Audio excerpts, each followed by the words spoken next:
No. Hey guys. Dude, why are you eating right now? It's almost time to record. Sorry, I skipped lunch. Why are you posing like that? I'm sorry. Really good food does that to me. What happened to your clothes? They were unnecessary for eating.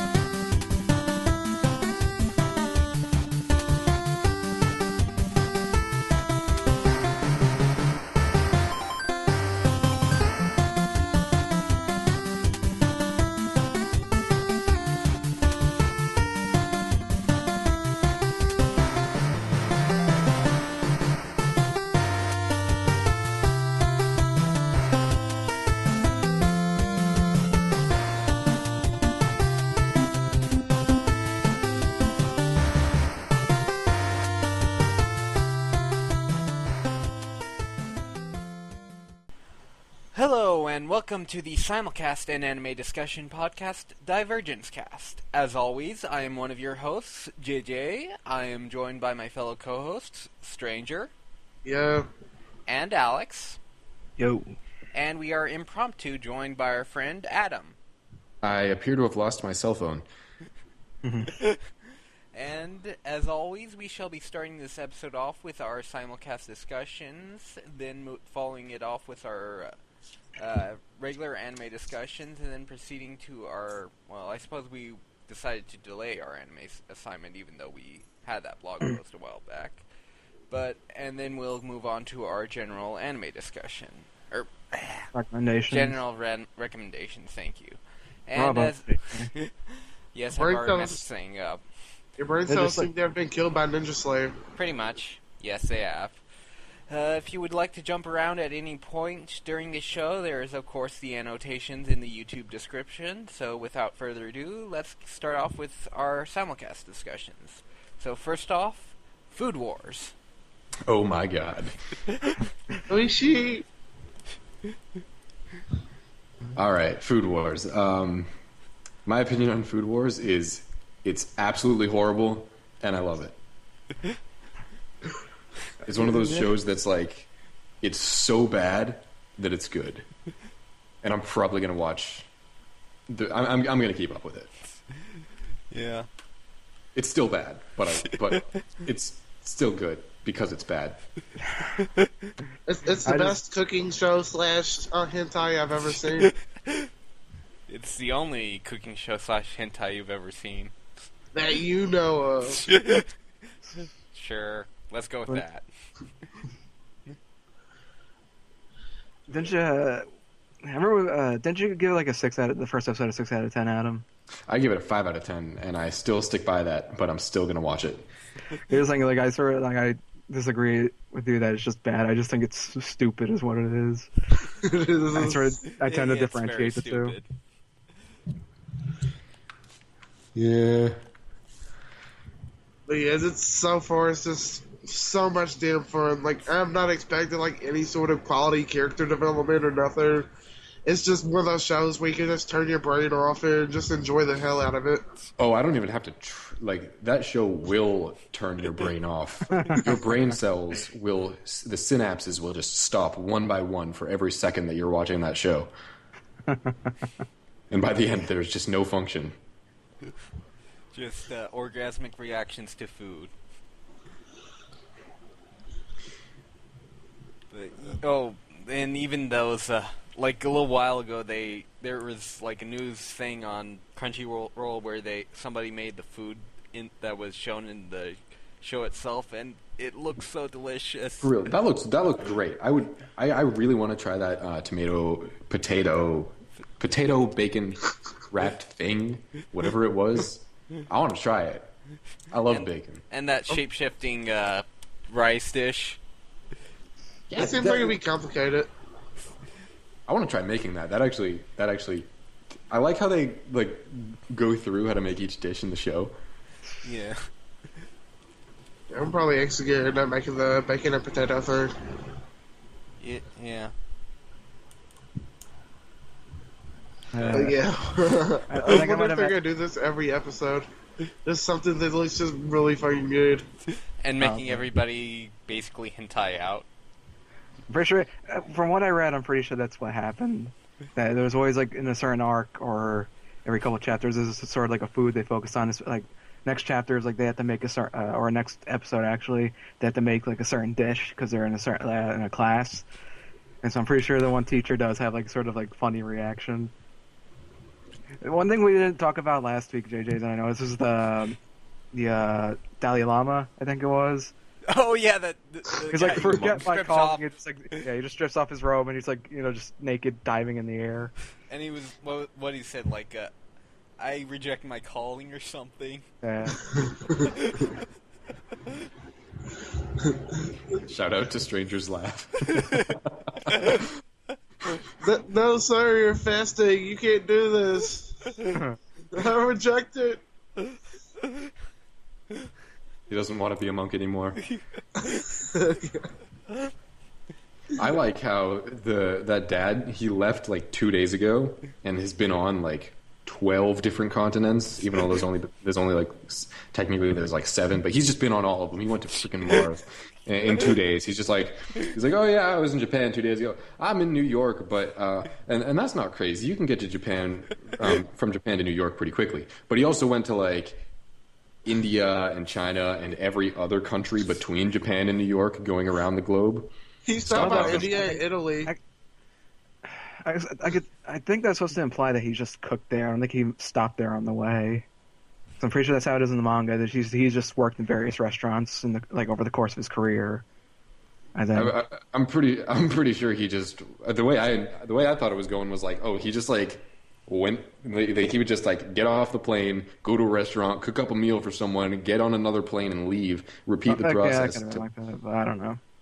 Maybe that's not what happened, but that's what I thought it was, and I thought it was hilarious that way. So yeah, it would be hilarious. It's like I could just swear I read it that he just like over the course of his career he's been in multiple countries and all that. Oh, I thought he was saying he was there like he went there like the past 2 days. He did. No, like no, well, I don't know.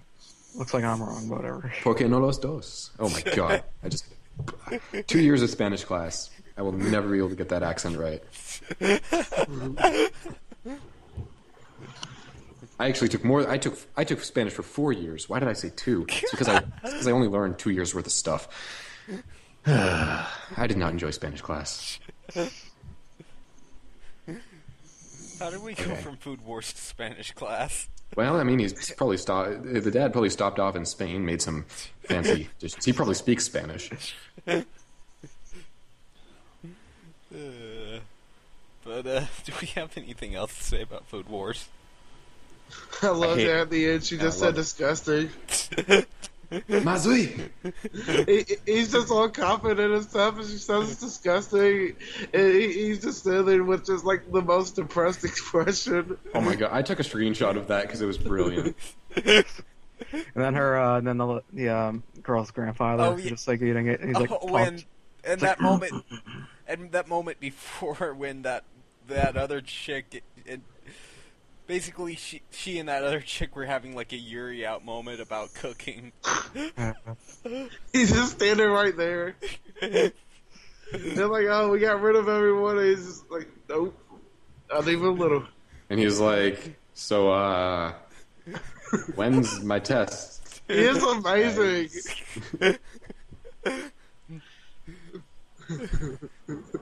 This show is just so much fun. But anything else about Food Wars? Nah. I don't know, see where your clothes exploded off. I still wish we could use or I was confident enough to use the banana guy. Well, I used it on the. I know. I wish we could use that. Post, but yeah. I think that would have been more hilarious and. I have one comment about Food Wars, which is how I noticed that blonde girl, all of her critiques of food somehow involve bathing. Bathing with a gorilla. It's like it That's- eats macaroni and cheese. Ugh, this tastes like I was bathing under a waterfall and a jukebox fell on my head. This is the second thing I saw in 2 days that made reference to lowland gorillas. First was Teekyu. Oh yeah, that one scene. Yeah, within like 2 days, I saw 2 different references to specifically lowland gorillas. Well, Now I'm starting to wonder they're if the only there's some type of sort gorilla of worth referencing. Forget all the other gorillas. It's specifically got to be this gorilla. I bet course. Toge is a lowland gorilla. The only type of gorilla that matters, am I right? Oh my god. So But yeah, I think that's about all we have for Food Wars. okay, then That's all we moving need on. for Food Wars. So let's move on to Blockade Battlefront.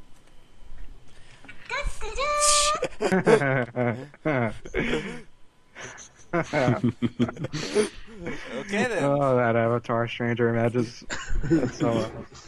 It is me in anime form. But All right, so now JJ and I are going to talk about Blockade Battlefront for a Hey, bit don't- because. Oh. What's up? Yeah, Stranger. This is the adults section. The Yeah. adults discussion. okay, yeah, I will let's talk mute my about mic. Fuck that show. yeah, let's talk about Zap some nudist beach moment. Oh my god. I like your quote about Zap being the Polnareff of He of this show. basically is.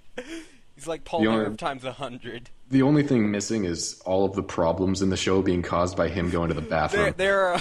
Oh, okay, yeah, you got a point there. Though he does lose his dick eventually. What? I'm not saying any more. Oh, okay, please don't.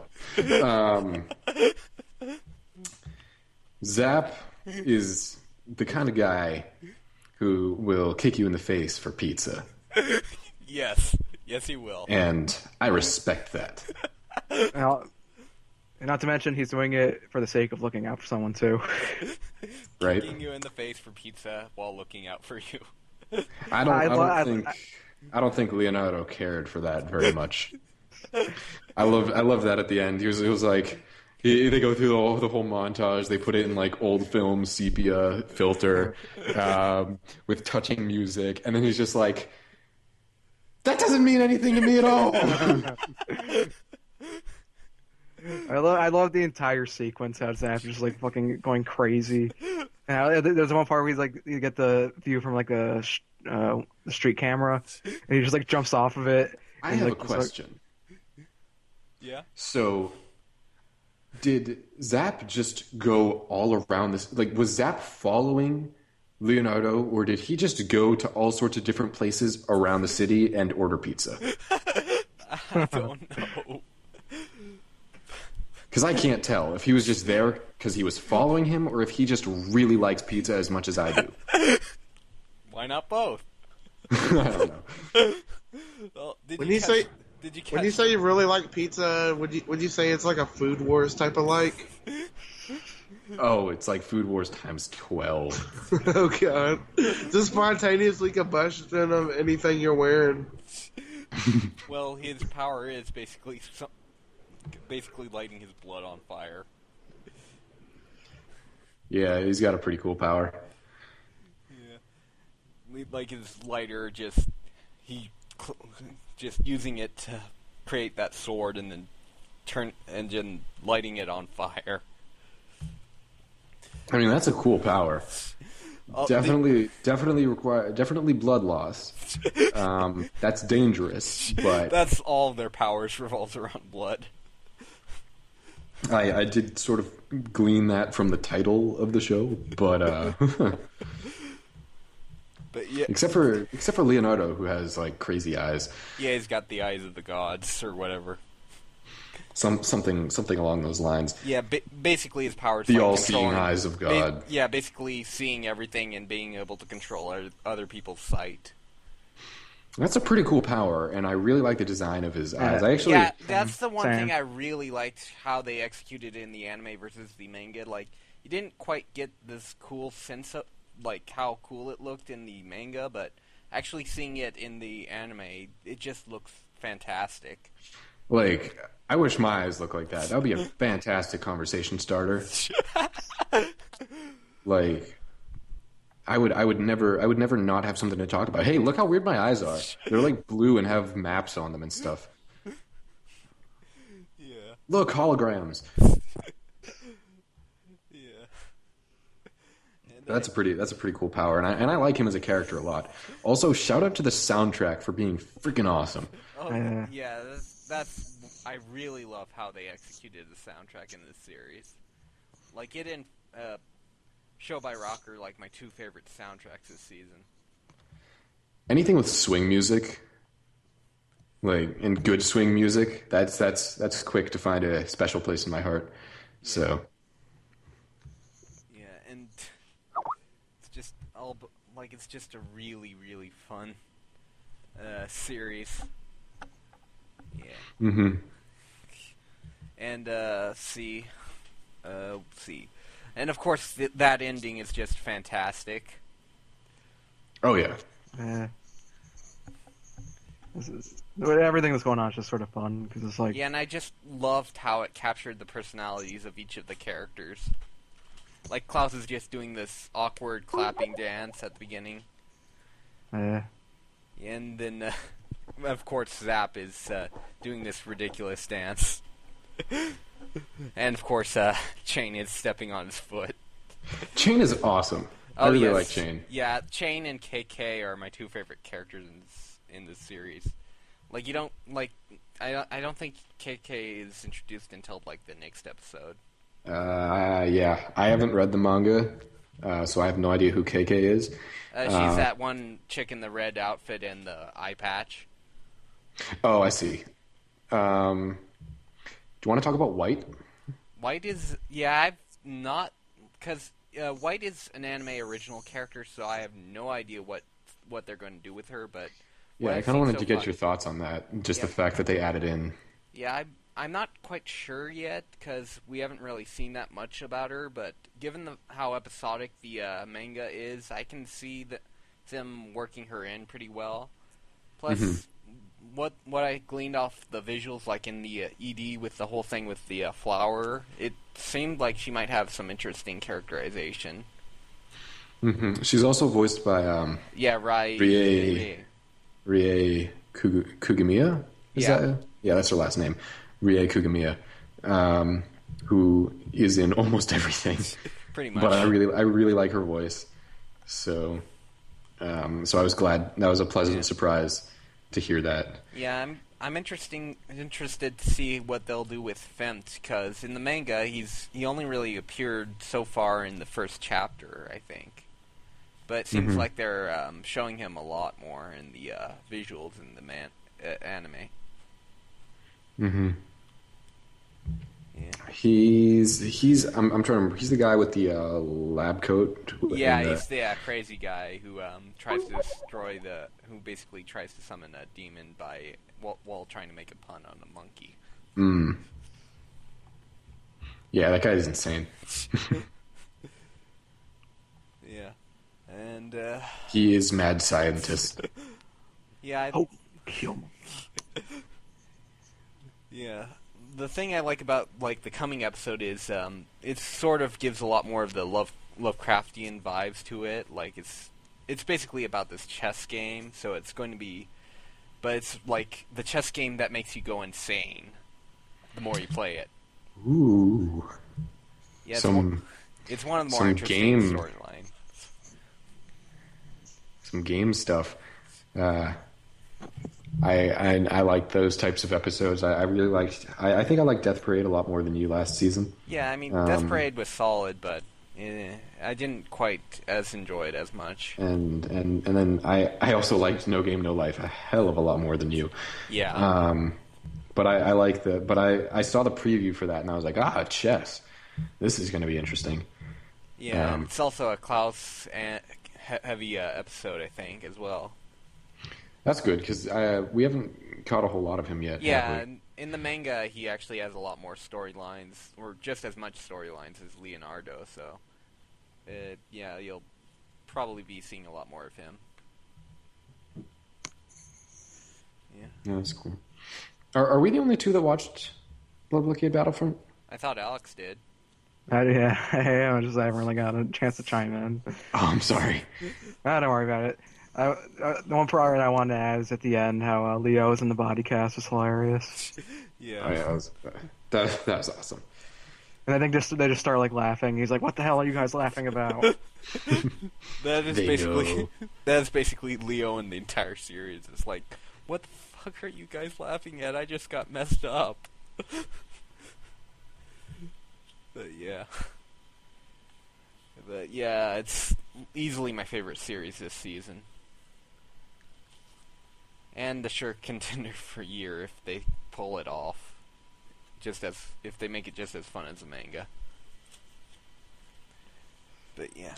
Well, anything else about Blockade Battlefront? Not for me. Alright. You guys can talk about Plastic Memories. Let's go, stranger. Greatest show. Oh, man. Feels incoming. Oh my god. I'm not prepared for this. I'm definitely prepared because you know it's coming. Yeah, but I just wonder if I am prepared enough. You know, you think you are, but you're not. Yeah, I thought I was with Planet. I was like, I watched all of the first season, and now I've watched 17 episodes of the second season, and I haven't cried one. Oh my god. Well, yeah. It's so sad. Isla's lifespan corresponds with how many episodes we have left to air. Really? That's interesting. So basically, each week by the last week, our lifespan should be up. Because I think she's got 10 weeks left. So, she's got 2,000 hours left, which is 12 weeks. Yeah, so each week it'll bring it closer to her expiration date. Oh, so each week is is each episode a week apart? Seems like it's gonna be. So that's what I was taking out of the Reddit thread. Basically, this plays out in real time. That's actually sort of how it seems in the episode too, because it seems like multiple days pass with them trying to get the android or whatever they call it back. Yeah. So that is a really neat concept to make. Yeah, that's interesting. There was what else? Why do I feel like there was another show that did a similar thing? Just in the fact that it actually had a week between episodes. What show am I thinking of? I don't know. I don't either. There's something else I saw that had the same thing where each episode took place a week apart, and I thought that was really interesting. But that's fascinating that they did that. That's really cool. I'm so looking forward to seeing what all they do with the show, because as of right now, I think it probably has more potential than any other show I've seen airing aside from Grisaya. And if that hadn't been rushed as hell, that would have probably been a 10 out of 10. Grisaya? Oh, yeah. Grisaya should have... Let's not talk about Grisaya just because I want to stay on track, but it definitely should have had more episodes. Yeah, that's going to work so well. Yeah, so... But with Plastic Memories, I feel like I don't know. I've never given a simulcast a 10 out of 10 before, but if this one can keep up the good work, it might happen. Yeah, it definitely has the potential there. It definitely has the potential. I just really hope it. I really hope it meets it, because there have been other shows that started out as 10 out of 10 for the first few episodes, and Teekyu no terror. You still have PTSD over that? It should have been so good, and it turned out so bad. 5. Damn you, 5. 5 is Adam's Number actual 5 is waifu. alive. Who wants to bet that we get a 5 in this series? 5 is worst girl. Don't even say that. I will block you on every site. I'm gonna tweet it now.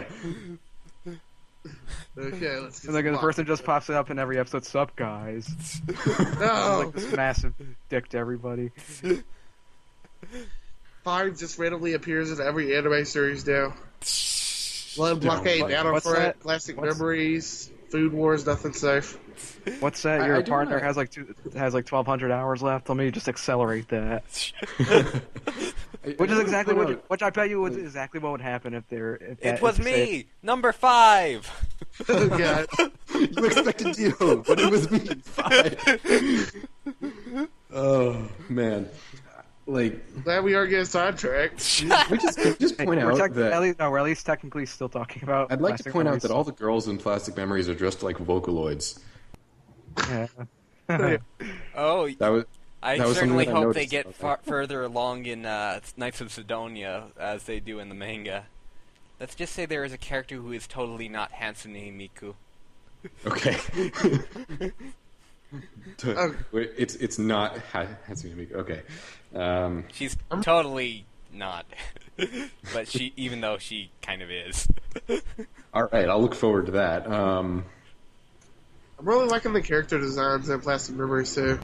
I like them a lot. I'm also I'm very intrigued by the concept of robots eating and having to go to the bathroom though. That You're was so interested hilarious at in the end. robots' bowel movements? Well, no, but they shouldn't. Why do they do that? So are you like Will? No, I'm not like Will. No. God, How do you feel about Igus? I'm not even gonna ask what's wrong with you because I already know, and it's not worth mentioning. No, I'm not intrigued by. I'm intrigued by the fact that they do it at all. I'm digging myself a grave right now. Like, why do robots need to eat? If they're a robot, why do they need to eat, and why do they need to go to the bathroom? Robots don't do that. Maybe to separate them less from humanity, I guess. Why do they? But why do they do that in this series? I've never seen another series where a robot has needed to eat, and does it eat? Like, I'm really interested in. It actually sort of gets me. It gets me interested in wondering, let's put a digestive system in this robot. Or It's I thought correct. it was a robot with a soul. But does it? So it eats instead of plugging itself into the wall to get energy, I assume. So it has an equivalent of going. I don't. You seem awfully focused on this. I just don't get it. It's his fetish, JJ. Not Will. I thought his fetish was Himegata. I'm just. I'm leaving. I wanted to bring up something that I thought was that I was curious about. Dude, I hear you. I hear you on that. It's just I just it's the one thing about the show that kind of bugs me because I don't get it because it doesn't fit into. It's because it doesn't fit into my image of what an android is. So maybe they pull something at the end that she's somehow. maybe they're gonna pull some twist of they're actually human clones or something like that. I don't know. He'll start time leaping to try and save her. Oh my god. That would be beautiful. Instant 10 out of 10. Insta 10 out of 10. Oh man. He just goes full Hillman Kiyoma. Oh yeah, I really like his personality so far too. He's just super easygoing. Okay, He's just got that's that true. super relaxed smile. But basically, what I'm trying to get at is I'm interested in the world building of how the robots work in this series. Because all we know so far is that they are essentially indistinguishable from humans, except for the fact that they have a 9-year lifespan, and then they go crazy and crap out and have to be retrieved. And that's really all we know so far. And I don't know how many episodes this is getting, but we're probably going to roll with one core. Yeah, it's 13 episodes on my anime list. It could be a split core though. That's true. So I'm just wondering if they're going to expand on how the robots actually work, because I think it would be interesting to see if they really get into that to try to find a solution to, because they're gonna protagonist is gonna try to find a solution to her shutting down. And I just wonder if it's going to involve, I wonder how much thought was put into how the robots actually work in this series. So, well, I mean, it's the same writer as the Science Adventure series. Yeah, so I know that he can put a lot of thought into things. So I'm looking forward to that. I'm just looking forward to absolutely everything about this show. There's been no indication from the first 2 episodes that it's going to drop in quality. God, I'm gonna pray. I need more episodes right now. I really want this show to be good. That's the thing, especially with the Rolling Girls last season, I'm very cautious about getting my hopes up about anything. Yeah. Remember who the one person who wasn't crazy about that was? Uh-huh. Hey, I called you not being crazy. Remember that. And here's the thing. Wait. Hold on. Let's pause. Stranger and not crazy in the same sentence? My God! I think it's the first time that's ever been said. Like I said, hold on. Let me go back to your Twitter and read some things for the podcast. Because we're going to take a detour here. We're going to take a lot of detours, aren't we, Adam? You're the reason why this podcast goes on so long. I am not a crook. I'm Mr. Nixon. The Pog Army.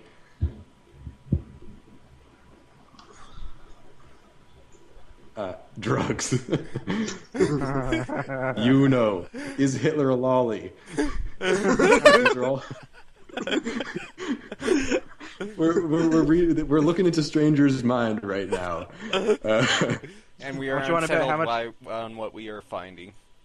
How much you want to bet that's how the robots and plastic memories get? If you let them grow small. I'm not even gonna read that one. Go ahead, man. They put a parental advisory on this podcast. Lots of White Album 2 pictures. Rise. Oh, God. After much consideration, I've realized Teekyu is an accurate representation of what goes on in my mind. I get not has to be.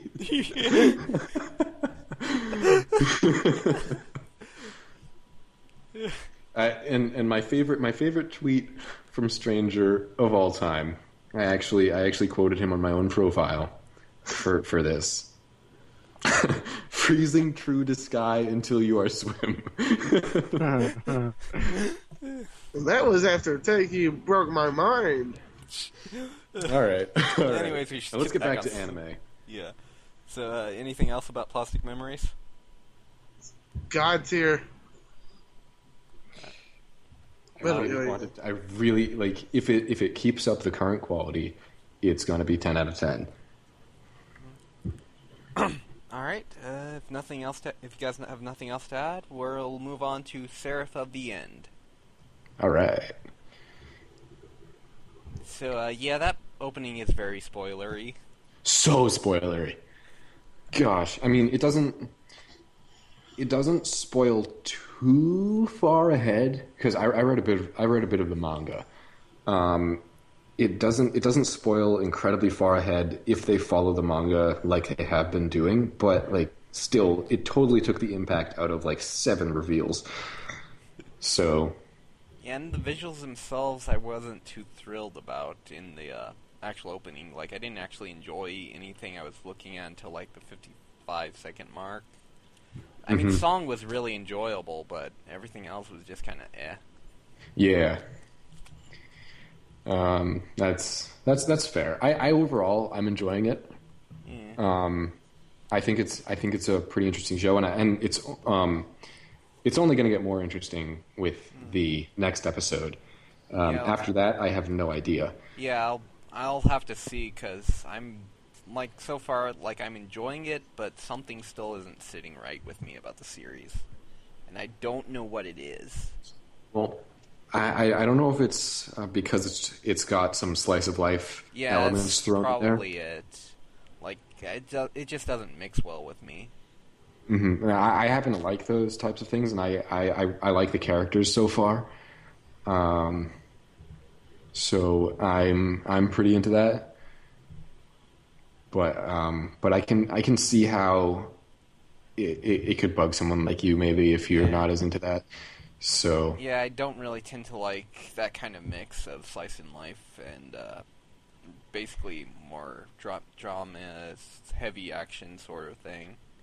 Well, I feel like this this show is a bit more. It's going to be a bit more on the comedic side. So is it going to be more like Blue Exorcist in that way, or? I've never seen Blue Exorcist, but don't expect anything like Attack on Titan. Because the general vibes I was getting at first were pretty similar to Attack on Titan, but yeah. At first, I was calling the show Attack on Vampire, but then it deviated a bit. Yeah. So I'm probably right now. It and Recan are the two main ones that I'm getting close to dropping. Oh, you already know what those are for me. We'll go over them in a bit. Yeah. But what do you like? What do you think about the various characters so far? I like the pink haired girl. Well, of course. Is there a pink-haired girl? No, wait, is there? I thought she was. Yeah, it was. I can't see pink. When girl from the task force or whatever, that was sent to watch her. Is that pink hair? It doesn't look pink. It doesn't look pink to me, but then again, nothing does. So, you will never know the true beauty of pink hair, Adam. I won't. I feel for Which you, man. hopefully will keep me from ever reaching your level of insanity. Why are you posting JoJo's Bizarre Adventures, X SpongeBob pictures, Alex? What the X? I just called you JJ. I just called you JoJo. You better feel freaking special. I am the Chapter 8 JoJo, or Chapter 9. What chapter are we on? God. 8. So yeah, you're the next one. Well. Anyway. One more for the road. I think there's definitely going to be something that intrigues you next episode that has to do with how the weapons work in that show and how the weapons to kill vampires sort of function. I think you might find that a bit interesting. I found it interesting in the manga, and so far they've pretty much stuck to it. They've left out a couple things that weren't super important, but those were more like little details. Like in the manga, it has like a more specific of like vampires are 7 times stronger than the average human or something. But then again, vampires, you kind of assume that nowadays, like they're going to be stronger than people. Yeah, and obviously they can all function in the daytime now. But I actually like Shinoa a lot. Yeah, none of the characters. Girl, I think so far at least none of the characters have really stood out for me yet. I think she's funny, in like a very subtle way. So. Like, I can't really remember names, so who are you talking about? I think the main chick? The girl. Pink-haired one? The one who you say has pink hair. Yeah, she's got that same type of... Wait, you're talking about the vampire, not the chick I think he's talking about. Really? Yeah, that one vampire who escaped, she had pink hair. Oh. You're thinking of a different character. Oh. Yeah, okay. No, yes, you are. Not even a little. I will pull it up just to prove it to you. I'm feeling like you're wrong. Oh, and something I can't get over in the show, like the chicks, like it's just a little background comment that they're going to go get ice cream. I'm like in the post-apocalypse they have ice cream stores. Why do they have a school in a post-apocalyptic place? Stranger, do you think humans can survive without ice cream? Yes. No, they can't. Before ice cream, there were no humans. There were humanoid beings. And then when ice cream came and enlightened them, they reached the status of human that we have today. That was pizza that did that. Ice cream was a second prophet. Pizza just elevated us to an even further level. Thank you, Italy. What are we even talking I don't even know. I don't know. We've just absolutely lost it. I'm just saying, like, ice cream is probably the only good thing they have in this post-apocalyptic world. So just let them have it, man. Where do they get this ice cream? Do they have herds of cows? Probably. I can't even get. This is the thing I've been fixated on since the last episode. I do not understand how they have ice cream stores in the freaking post-apocalypse. This is puzzling me. I just want to point out, ice cream is not that hard to make. Well, I mean, you need all the refrigeration and stuff, and the cities are a total ruin. They have electricity. Ice cream is a priority with their electricity. They have a loudspeaker system to make announcements that vampires are attacking. They can have ice cream. It's been like what, 8 years since the apocalypse? We can bounce back. And it's not even like, I think what's interesting about that is it's not even like everything still works. It was a disease that killed everyone. So, and like the people that survived, they can still use like their refrigeration equipment and stuff. I don't know who the hell is keeping it under maintenance and whatnot, but it should still work. It's not like a meteor landed and wiped everything off the face of the earth. It's just everybody died from a disease. So, or you still see the pictures where the city's just totally fucking ruined. But ice cream. Adam raises a good point, stranger. Yeah, stranger, don't you want to go get ice cream? Isn't this why? This must be why you don't have any friends. You want to eat some ice cream? Yes, I want to get some ice cream. Okay. Maybe if you could make a friend, we'd let you into the vampire extermination unit. Okay. Were we talking about Seraph in the end? I can't even remember. We're talking about ice cream. Okay. Ice Do we cream have on the end. any other thing to add besides the ice cream? I do. What's her name? Shinoa? Her hair looks gray to me. It's purple. Yeah, it looks gray. So, Yeah, see, even Charlie agrees with me. It's purple. You people are all colorblind. This is Didn't we have this exact same argument with Ritsu, and then I posted the very clear, well-lit screenshot of the right shit? It's purple. You're colorblind. I mean, I already know I'm colorblind. Oh, not you. We already knew that. Stranger is colorblind as well. Stranger, you might be. Nah, he sees everything in pink. Yeah. True. But now, what do you think of Gurren? Where's his login? That's what I want to know. I also like how he was like, "Ha, you have no friends. You can't join the vampire extermination unit." And then I'm trying to remember I have to pull up a list of everybody's names. What's his face? That other guy. The guy who was way too happy to find out that Yuichiro was alive.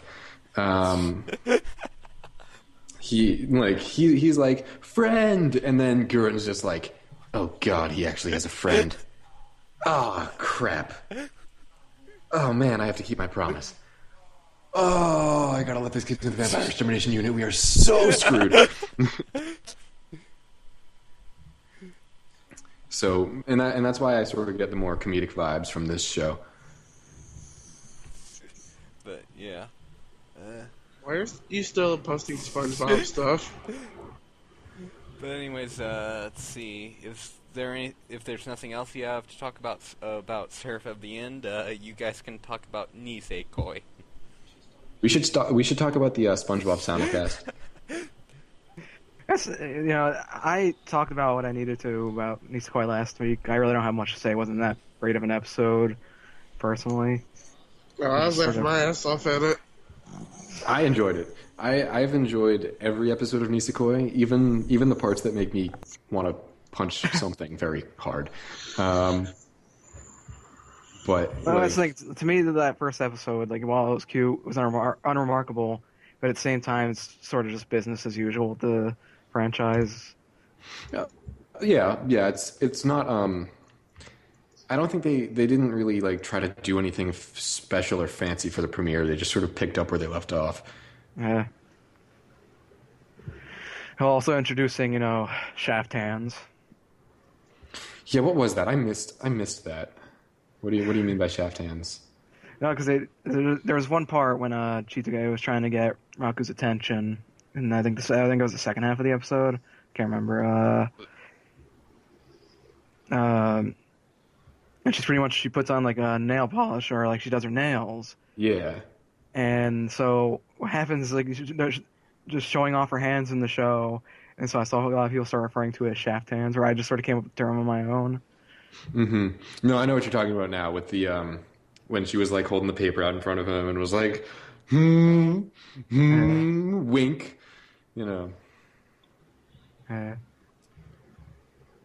I think there's a part where she was sort of like, ism has been born. Yeah.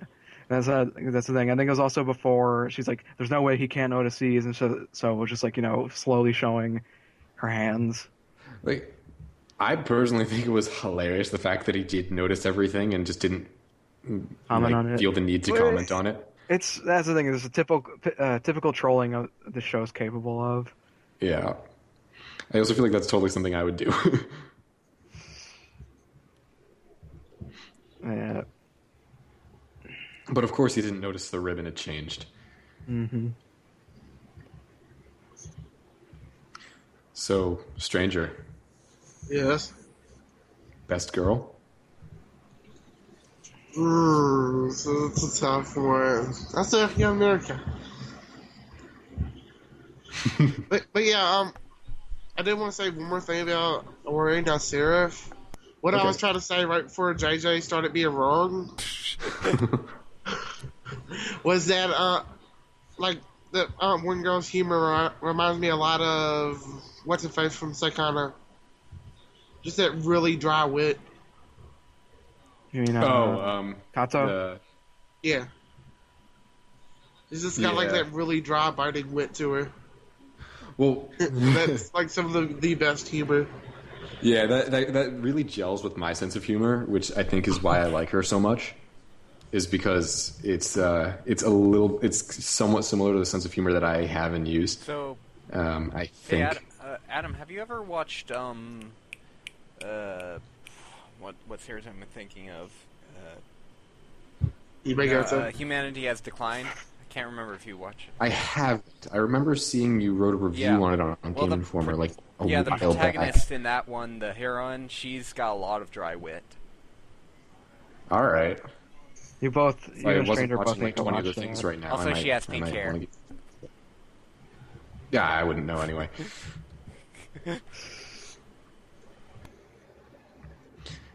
But yeah, that's a series I've been meaning to check out for a while and didn't. But yeah, I really like Shinoa's character, and I think that might have something to do with it. The fact that and I know she's got, if they keep the lines of the next episode the same as in the manga, she's got some fun jokes coming up. So look forward to that.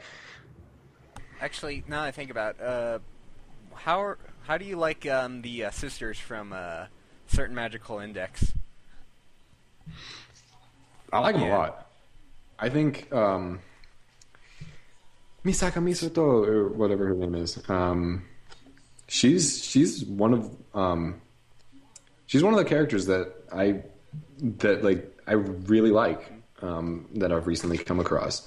So Are we talking about Nisekoi? Yeah, we should probably get back on track. you do. I just want to rewind a minute and repeat something Stranger said. I just want to say one more thing about Seraph. Yes, and then we start talking about magical index somehow. Worry about it. Didn't we talk about humanity has declined before that? Maybe. I don't think we want to talk about Nisekoi. Well, I mean, I don't I have know a whole, Alex wants to. I'm just losing The track thing- with how we're doing here because you guys are just like going all over the place right now. This is probably my fault. It's definitely your fault, Adam. You're the reason all But, of our episodes are so long. I accept the blame there. Please enjoy this but- 4-hour episode of Divergence Cast. I've been trying to keep myself moving along. But so on Nisekoi, like, there's not a whole lot that, like, I liked the first episode of the new series. I thought it was fun, but like it didn't really do anything that the last series didn't, except for the hands thing that Alex mentioned. So we already sort of covered everything I have to say about it. Other than that, this episode was very Chitoge centric.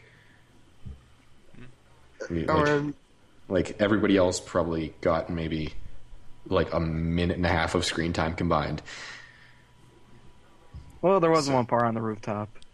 That was like 3 minutes, but a little more than that. But of course, Sugumi got about 12 seconds of screen time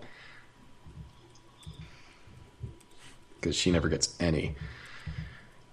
Oh, and that expression Chitoge made when she was trying to get Akuta to notice her hair tie was like the funniest shit I think I've seen in the show.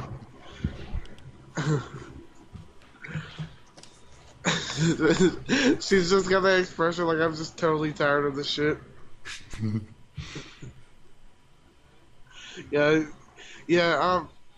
The entire point of me watching this back when it was first airing was just so I could laugh like hell each week, and it did not disappoint. Like this entire episode was just built around like how oblivious Raku is. Like it knows, the show knows. It's become self-aware. Run. Oh yeah, I bet Alex is just still there like, oh. yeah, pretty much. I would love to just watch your face while you watch an episode of this. It's just general. It's like, okay, let's get this over with. I can probably just imagine this is expressions of disgust on your face as you're going through it. God damn it, show. Alright. How would you do this to me? Alright. It's. I think the most recent episode's like. I think his reaction was like, I honestly can't figure out how I'm gonna bother watching this. Yeah. Other than that, I don't really have much to say about the episode. Yeah. It returns. But I guess we have nothing else to say about Nisekoi, so I guess we'll move on to Knights of Sidonia. Nice. Okay, Nice. that opening might Sidonia. just be my favorite opening of the season. I've never been into the whole national anthem style opening, but there are definitely a couple bits that I really like. Like, I like the first opening, but that second opening is just catchy as fuck. I start to really like it about 30 seconds in. Like, at first I thought it was... Like, at first I was getting the a second Attack on Titan opening vibe from it.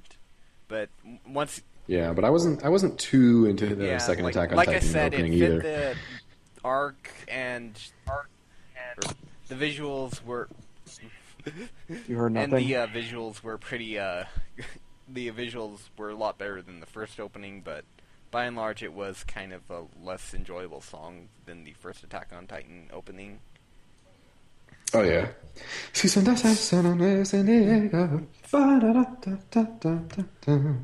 But yeah, So catchy. that's once it hits that 30-second mark, it's just very techy and catchy and everything. It's just really enjoyable as an opening.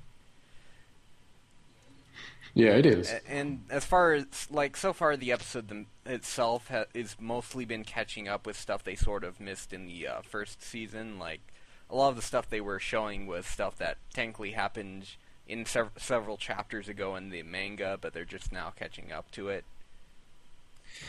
See, it's been such a while since I watched the first season that I was a little bit disoriented there at the beginning, so these people are they basically just essentially killed off some characters right off the bat. They basically did that they didn't before they that was happened in the manga after the main Nagato or not Nagato, the main character talked to that one guy, basically said that guy was basically he'd always be his friend or something. Basically that scene happened right after that in the manga. Mm-hmm. Yeah. So that I was kind of like, whoa, what's going on right now? Oh my God! Eye tentacles. Tentacles. Yeah, there's a lot of tentacles in season 2. There's going to be Kasumugi. Now Stranger wants to watch the show. So what are you guys talking about? Basically, in season 2, they add this basically, she's this giant, fleshy mecha person, but the thing is, she's like the second main love interest, and she's like several stories tall, and she communicates with the characters through a tentacle. That's terrifying. It's adorable, actually. Well, at least after that first part with the tentacles going. What is wrong with you? That's the novelty of her character. She's like this gross, giant mecha person, but she has this uber moe personality, and the tentacle it's just so weird, yet I would be completely fine if she ended up with the main character. I'm still shipping the main character with Izuna, of course, but I'd be I'm learning some new things about you today, JJ. This season has a lot of tentacles. More tentacles than Food War? Yes.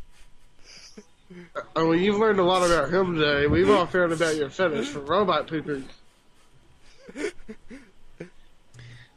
That's what we can take out of today.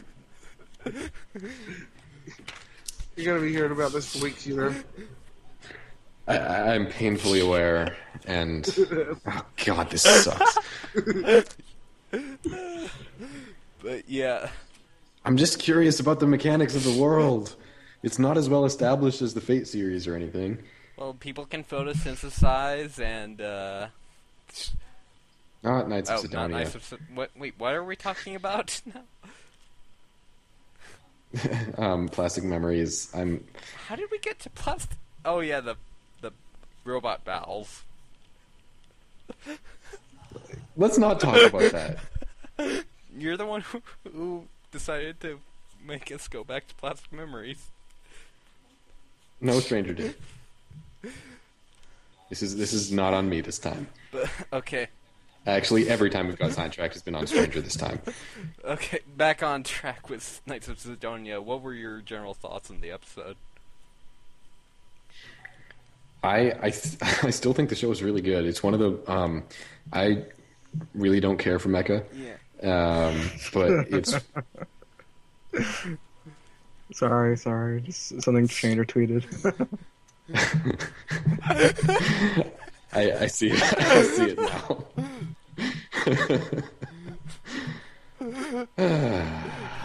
but yeah, continue. Yeah. God. Stranger is the worst type of human. This is true. I thought I was the best. No, you didn't. No. I'm just informing everyone of your love for Robot Yuki. Jesus Christ, dude. Let's let's just get back on track.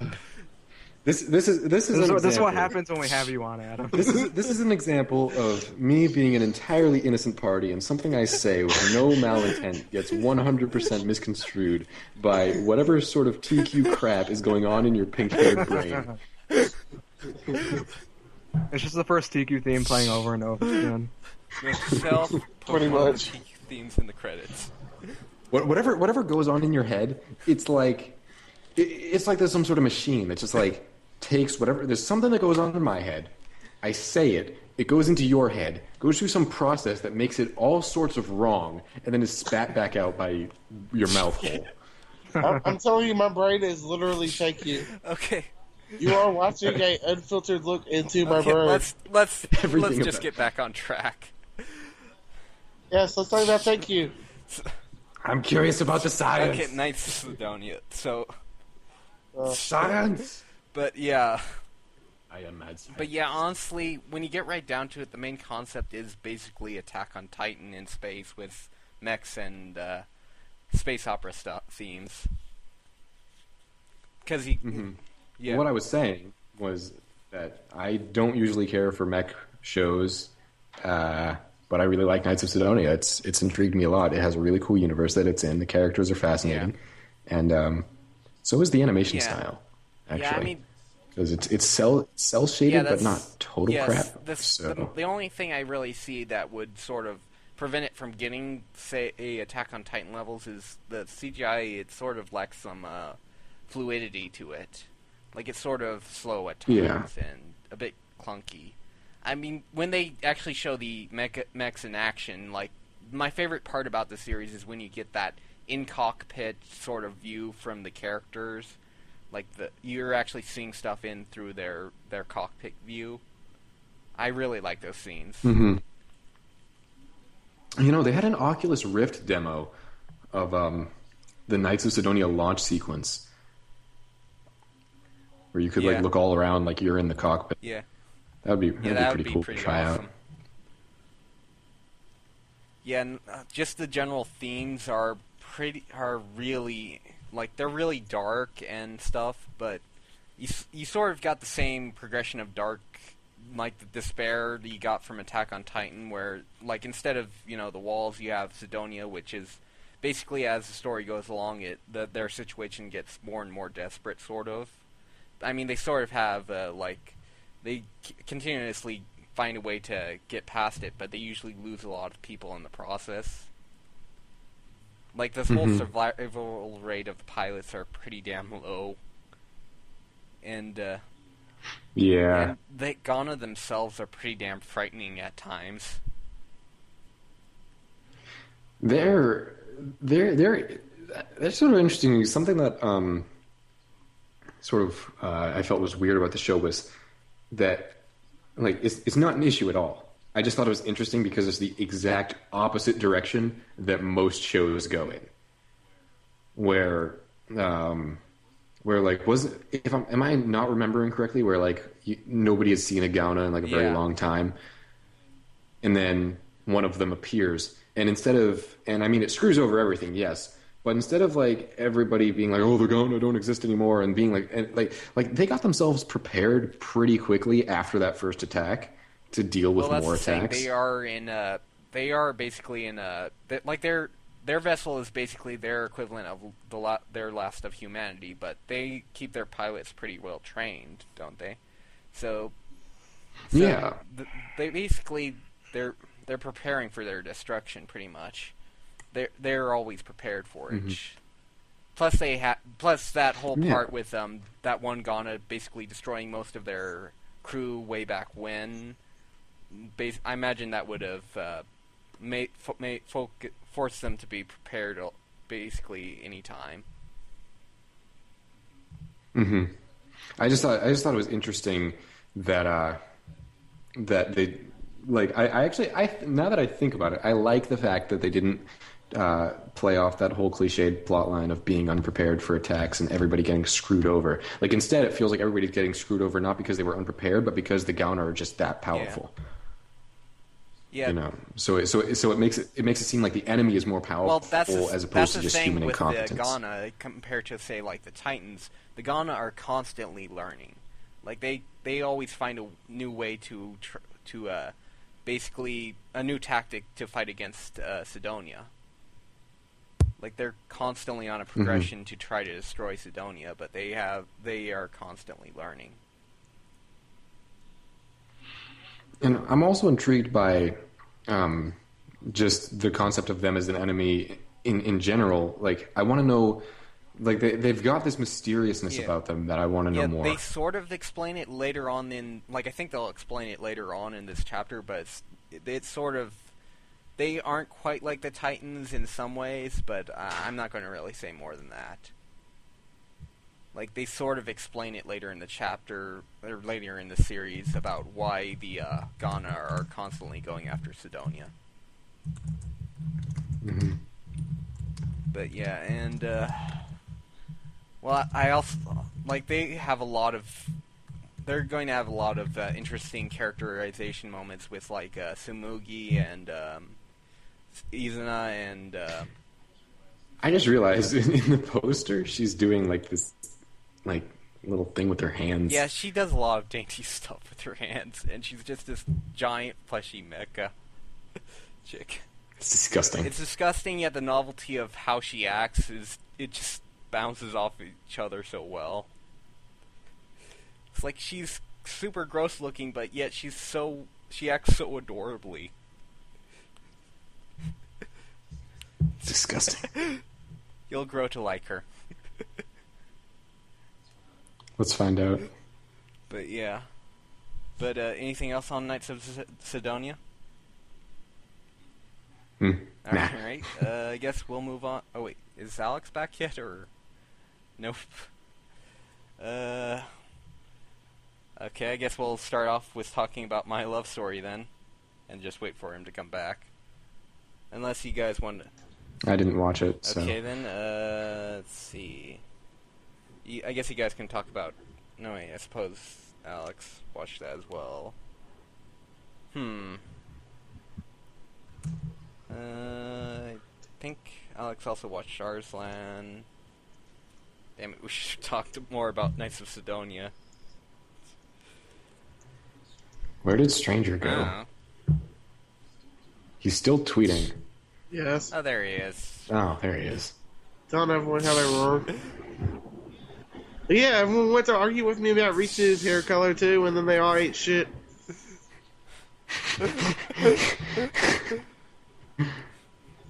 Yes, I'm still salty about that because everyone's trying to tell me I was wrong until I was right.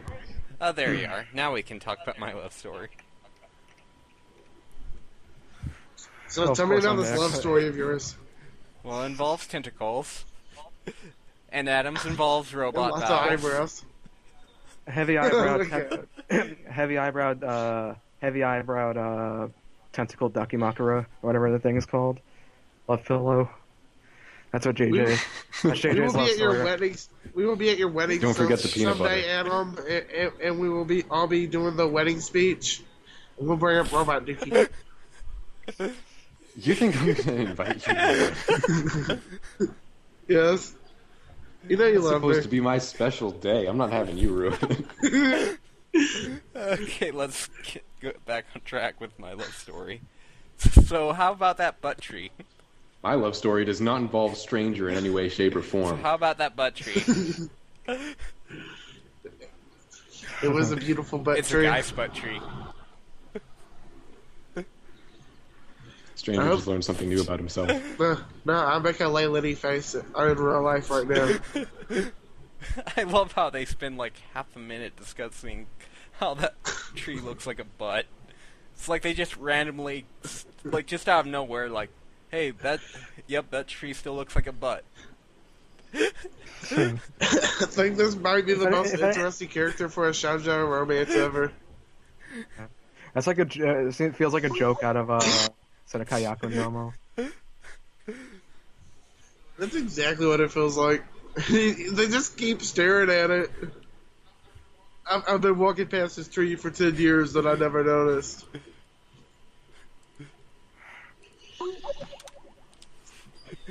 But yeah, so far this show just is a lot of fun. I'm really hoping it doesn't end up like every other show in John Romance I've ever seen. It's an entertaining show so far, but I will say I brought it up yesterday after I watched the episode. Is that like to me? It's like that she likes the main guy, and it's like, oh, for Christ's sake, just get on with it already. That's at least how I feel about it. That's like she obviously likes you. It's like, how dull do you have to be not to be able to tell that? It's like a less annoying version of Nisekoi. Yeah, that was kind of what I was worried with at the beginning, though. Since you said it probably gets resolved in like the next episode, I'm not too worried about it anymore. I'm just guessing because my brother actually read the manga and he was saying that the whole thing gets resolved fairly quickly. And I'm just like, when I watched the episode preview, it sort of felt like that could possibly come because she asks him out herself. Yeah. So to me, I think they could sort of knock off the bullshit and just get on with it already. That's why I'm. And that's the thing, it's a cute and subtly funny show in my opinion. If not because of some of his reactions or his like general demeanor. Oh god, that one face she made when she's trying to help him push that pillar up. Yeah. That was the facial expressions in this series are pretty weird at times. They're goofy. Yeah. But yeah. Everyone's still arguing color shades on Twitter. JJ, I just want to say I hate you. You're welcome. At least you don't hate me. No comment. I guess other than that, other than the fact that I still it's probably what I think has one of the better closings of the season. Now I really don't have much to say about Monogatari. Yeah, I don't either. It's just pretty entertaining so far. Pretty entertaining so far. I guess if we have nothing else to talk about it, we'll move on to the Heroic Legends of Arslan. Which is still just really, really interesting. Oh man, the fire pit. I wasn't expecting that. I was like, man, that's fucked up. That was dark as fuck. I knew something was coming. Wait until you get to the next couple of episodes. There's a lot of dark stuff out ahead. It's just that's like holy shit. It's like, wow, these people did not fuck around. I think my problem with this, while I do find it a good series, like, while I'm currently watching Legend of the Galactic Heroes, comparing the two, it's like, Legend of the Galactic Heroes just sort of makes Arslan look a bit weaker, to me. Well, I think Legend of the Galactic Heroes is supposed to be like they're by the same writer. They're by the same writer. And I think Legend of the Galactic Heroes is supposed to be like his greatest work or something. That's the thing. It's Legend of the Galactic Heroes. It just examines so many interesting concepts, and it's just one of the few series I would probably call extremely relevant to watch simply because of the subject matter.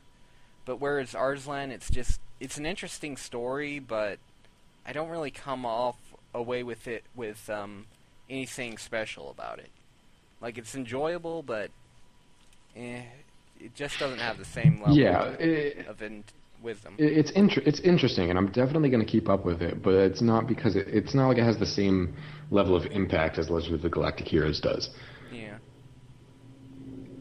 But it's still a good show. That's the thing. It is a pretty, like, from what I've read of the manga adaptation, it is pretty good of a series. And I almost feel like the fact that it's sort of from the same name as Legend of the Galactic Heroes hurts it a bit. Yeah, definitely. Because it kind of set an expectation that maybe was somewhat unreasonable. Well, the funny thing is, I read the manga to Arslan first before I even decided to check out. Months and months before I checked out Legend of the Galactic Heroes. But when you compare the two, it's like it just doesn't really. It isn't even anywhere near the same level. Yeah, but I'm saying, like if Legend of Arslan had been written by somebody completely different, maybe maybe we would have a slightly higher opinion of it because it's not being compared to such a great other show. That's definitely... I mean, I still like Yeah. the show itself. Like, it is enjoyable, but Oh yeah. it just doesn't really... When you compare them, it's kind of really hard to compare. It was also the same way for Titania, which was also written by him and is basically like a lesser version of the Legend of the Galactic Heroes. I mean, it's interesting, but it's nothing special compared to it. But what? Any other thoughts on Arslan? I wish it had more of a budget. Yeah, that's another thing that's been bothering me is how low the budget seems to be. Like I don't.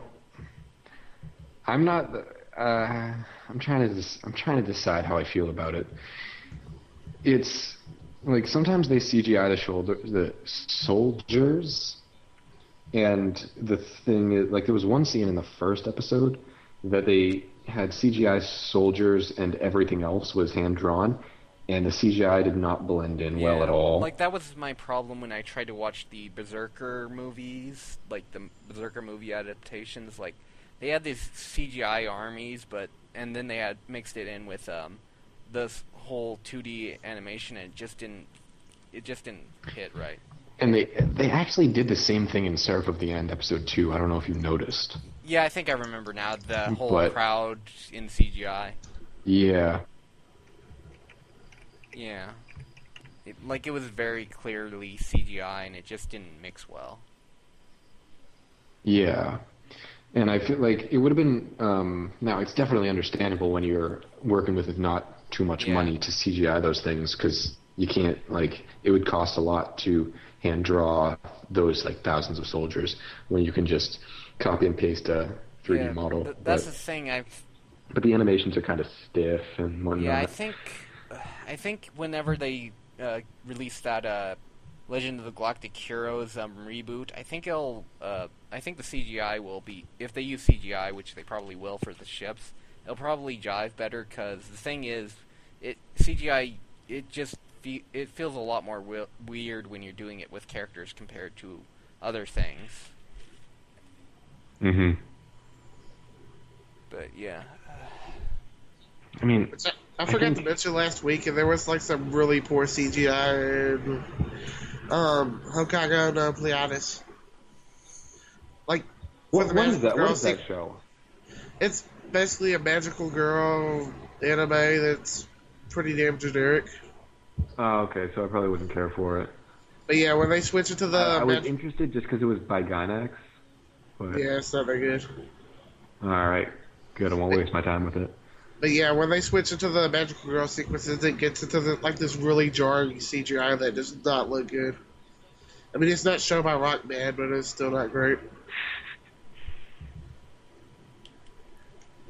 But, Oh man, stranger on Twitter convincing Will to watch Assassination Classroom. But anyways, anything else about Arslan? I think the characters are very well done so far. Yeah, the characterization's really good. Yeah.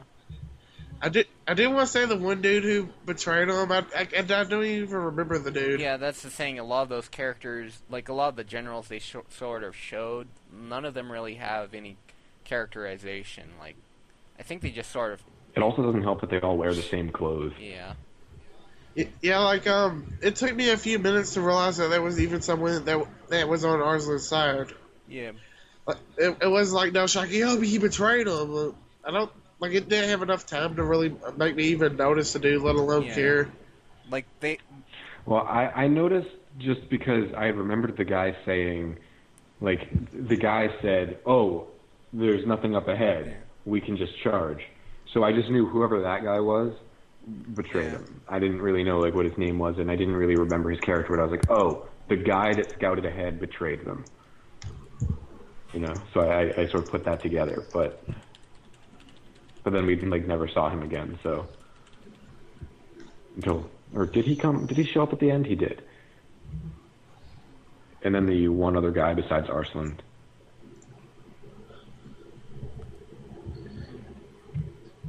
That one dude, who went at charging in is just badass as hell. He seems like he's way OP. Oh yeah, that's pretty much the secondary main character.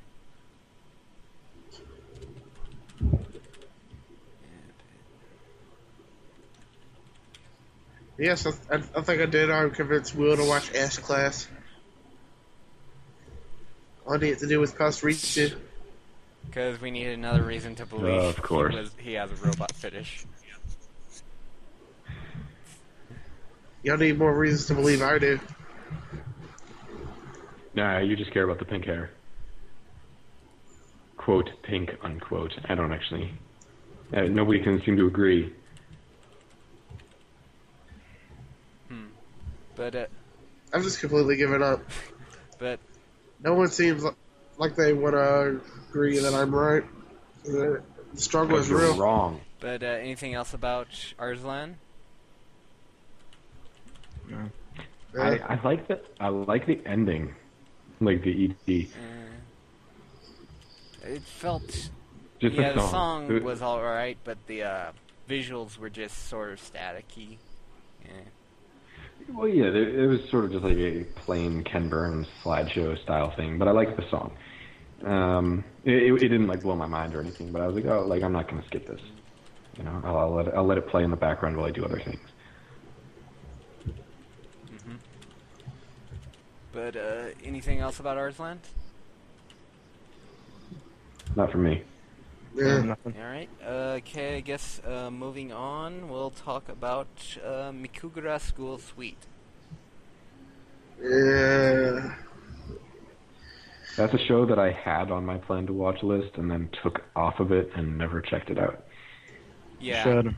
like, the series Yeah. itself, like, I don't think it's that special, but the characters are absolutely fun. Like, the main character, she's still, like, my favorite protag of this season. Just the way she basically freaks out every time she sees another chick and basically just has this Yuri freak out moment. So can you give me a rundown of the show? SK called her insane lesbian Chia. Wait, what? SK calls her insane lesbian Chio. From Nozaki. Huh. Yeah, that's pretty much what she is. Adam, she's pretty much in a crazy otaku lesbian. Pretty much. Huh. But yeah, like, everyone else seems to be liking it way more than I do. Like, it's okay. It's probably most in danger of being dropped out of anything I have right now. It didn't really seem too interesting to me. Yeah, like, at first I wasn't too interested in it, but I decided to check it out anyways, but really I'd say honestly the characters are really what makes it, because the actual concept is just sort of, it's nothing really special. Like, I think I called it basically like a mix of Inno Battle with Baka and Test. Like, it's... Didn't you that hate actually Inno sounds Battle? appealing. Yeah, I though. didn't really like Inno Battle, but the main concept seems similar to it. Oh, I liked Inno Battle. Yeah, Inno Battle was great. But, see... Well, she... Wait, so do they actually battle? Well, they or do no? Yeah, they do actually Yeah, battle, yeah. All right, I might want to watch this show. But yeah, like, the concept itself isn't too impressive, but the characters, they're, like, I just love all the characters. Are the battles cool? Not Not really. too much, no. Like, they're kind of simplistic. Mm. Like, you got the whole overly absurd sort of thing, like the one guy with the giant brush, and then the flower club guy with the basically doing stuff with plants. But it's sort of that type of shonen battle, like something you might see in Kill la Kill or something. I was about to bring up Kill la Kill just because of like the whole each Yeah, club. like the their whole leader. thing. It's focused on the different clubs and stuff, and So that arc in Kill la Kill was like 3 episodes, and this is a whole show following that. Pretty much, premise. and basically you have to join a club or else you'll be sleeping in a sleeping bag outside in the middle of the hallway. And also get shit to eat, pretty much. And then there's this one cat that is basically supposed to be like the stereotypical, magical girl animal, pet, like mascot animal. And the first thing the main character does when she encounters it is poke it in the eyes. And it's got the same voice actor as Itao from the comic artist, so the screeching it's basically him doing his Itao voice, where he's just screeching absurdly. All right, I might check this show out. Yeah. It doesn't sound incredible, but it sounds more interesting than Gunslinger Stratos. Yeah, it's definitely more interesting than Gunslinger Stratos, but Yes, pretty much everything's more interesting than Gunslinger Stratos. Did I mention while we were recording that I almost fell asleep watching the second episode? yes. Okay, that was boring. But yeah, what did you think of the latest episode, Alex? I thought it was pretty good. I'm trying to remember how. I think it starts. I can't remember if it starts out with the fantasy. Where she, I think, has a fantasy about her and the president, the president's daughter, and then not president, the school, whatever, like the principal's daughter or something, or the director. No, what it is? What it is? Well, whoever the girl that she joined the club with, she has like her Yuri fantasy with her, and then the girl from the game she's playing comes in. Yeah, and then her girl. But yeah, she's also trying to find when she's trying to find out her power. She just keeps on getting like stupid. Things. And like that one point with her brother where she's like, "I'm going to test out my powers on you," and he's like, "Okay, test your powers on me," and then she just hits him in the face with her bag, and then she like socks him. Didn't she just punch him at one point or something? And then she brings out her like PSP or Vita or whatever, and then she starts playing it. She just starts playing it, and it's like, yeah, I got the new Yuri route in it. But yeah, and then what do you think of the whole scene when she got her power? I thought that was pretty well done, actually. Though she's nice. basically Sonic at this point. Yeah. And gotta go fast. I was gonna say something, but I can't remember. I actually sort of thought like the name of her power toy gun is just her like shooting with her hands. This is sort of perfect for me, personally. It also explains why she's always like pointing. She's like pointing in the credits and everything in the opening. And other than that, not really much to say. Like, I'm not really noticing anything too impressive about it outside of the characters themselves, so... Like, it's still in my top 5 from this season, but I'm not quite too certain about it yet. But yeah, okay, I guess moving on, what did you guys think of Yamada-kun and the 7 Witches? I thought it was fun. Yeah, it was a lot of fun. I didn't see anything particularly special about it, but I enjoyed what I saw.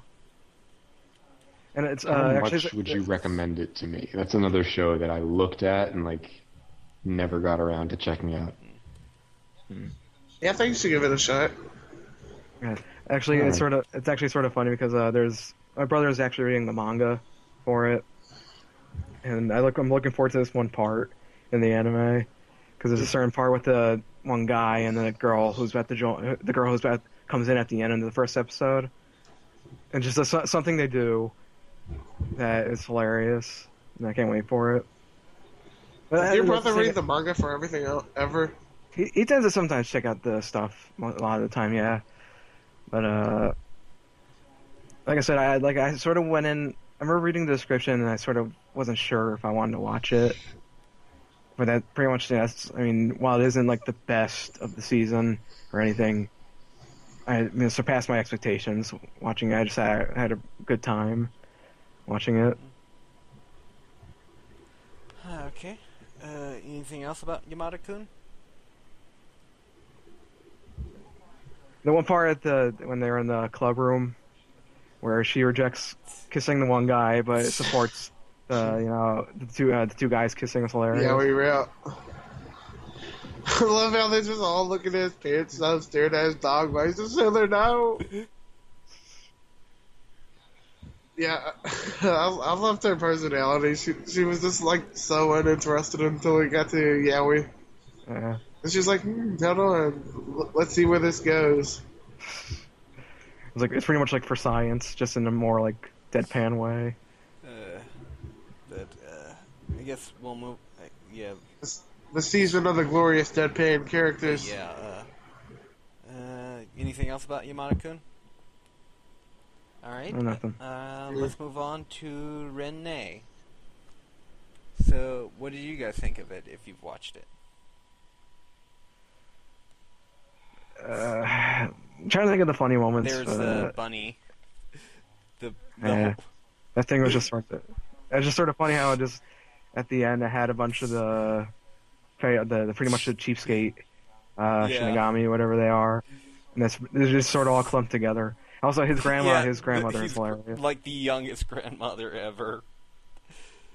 Well, I suppose Knights of Sidonia. I suppose that also has a pretty young grandmother character in it.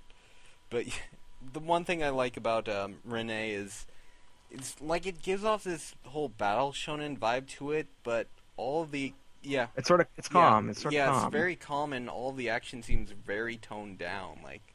Like the whole aesthetic of it, it's very light tone and feels like it's more focused on comedic rather than any battle shonen stuff. Yeah. Yeah, and like I said, the art style, it's very earthy sort of. Like it has a lot of light colors to it. Yeah.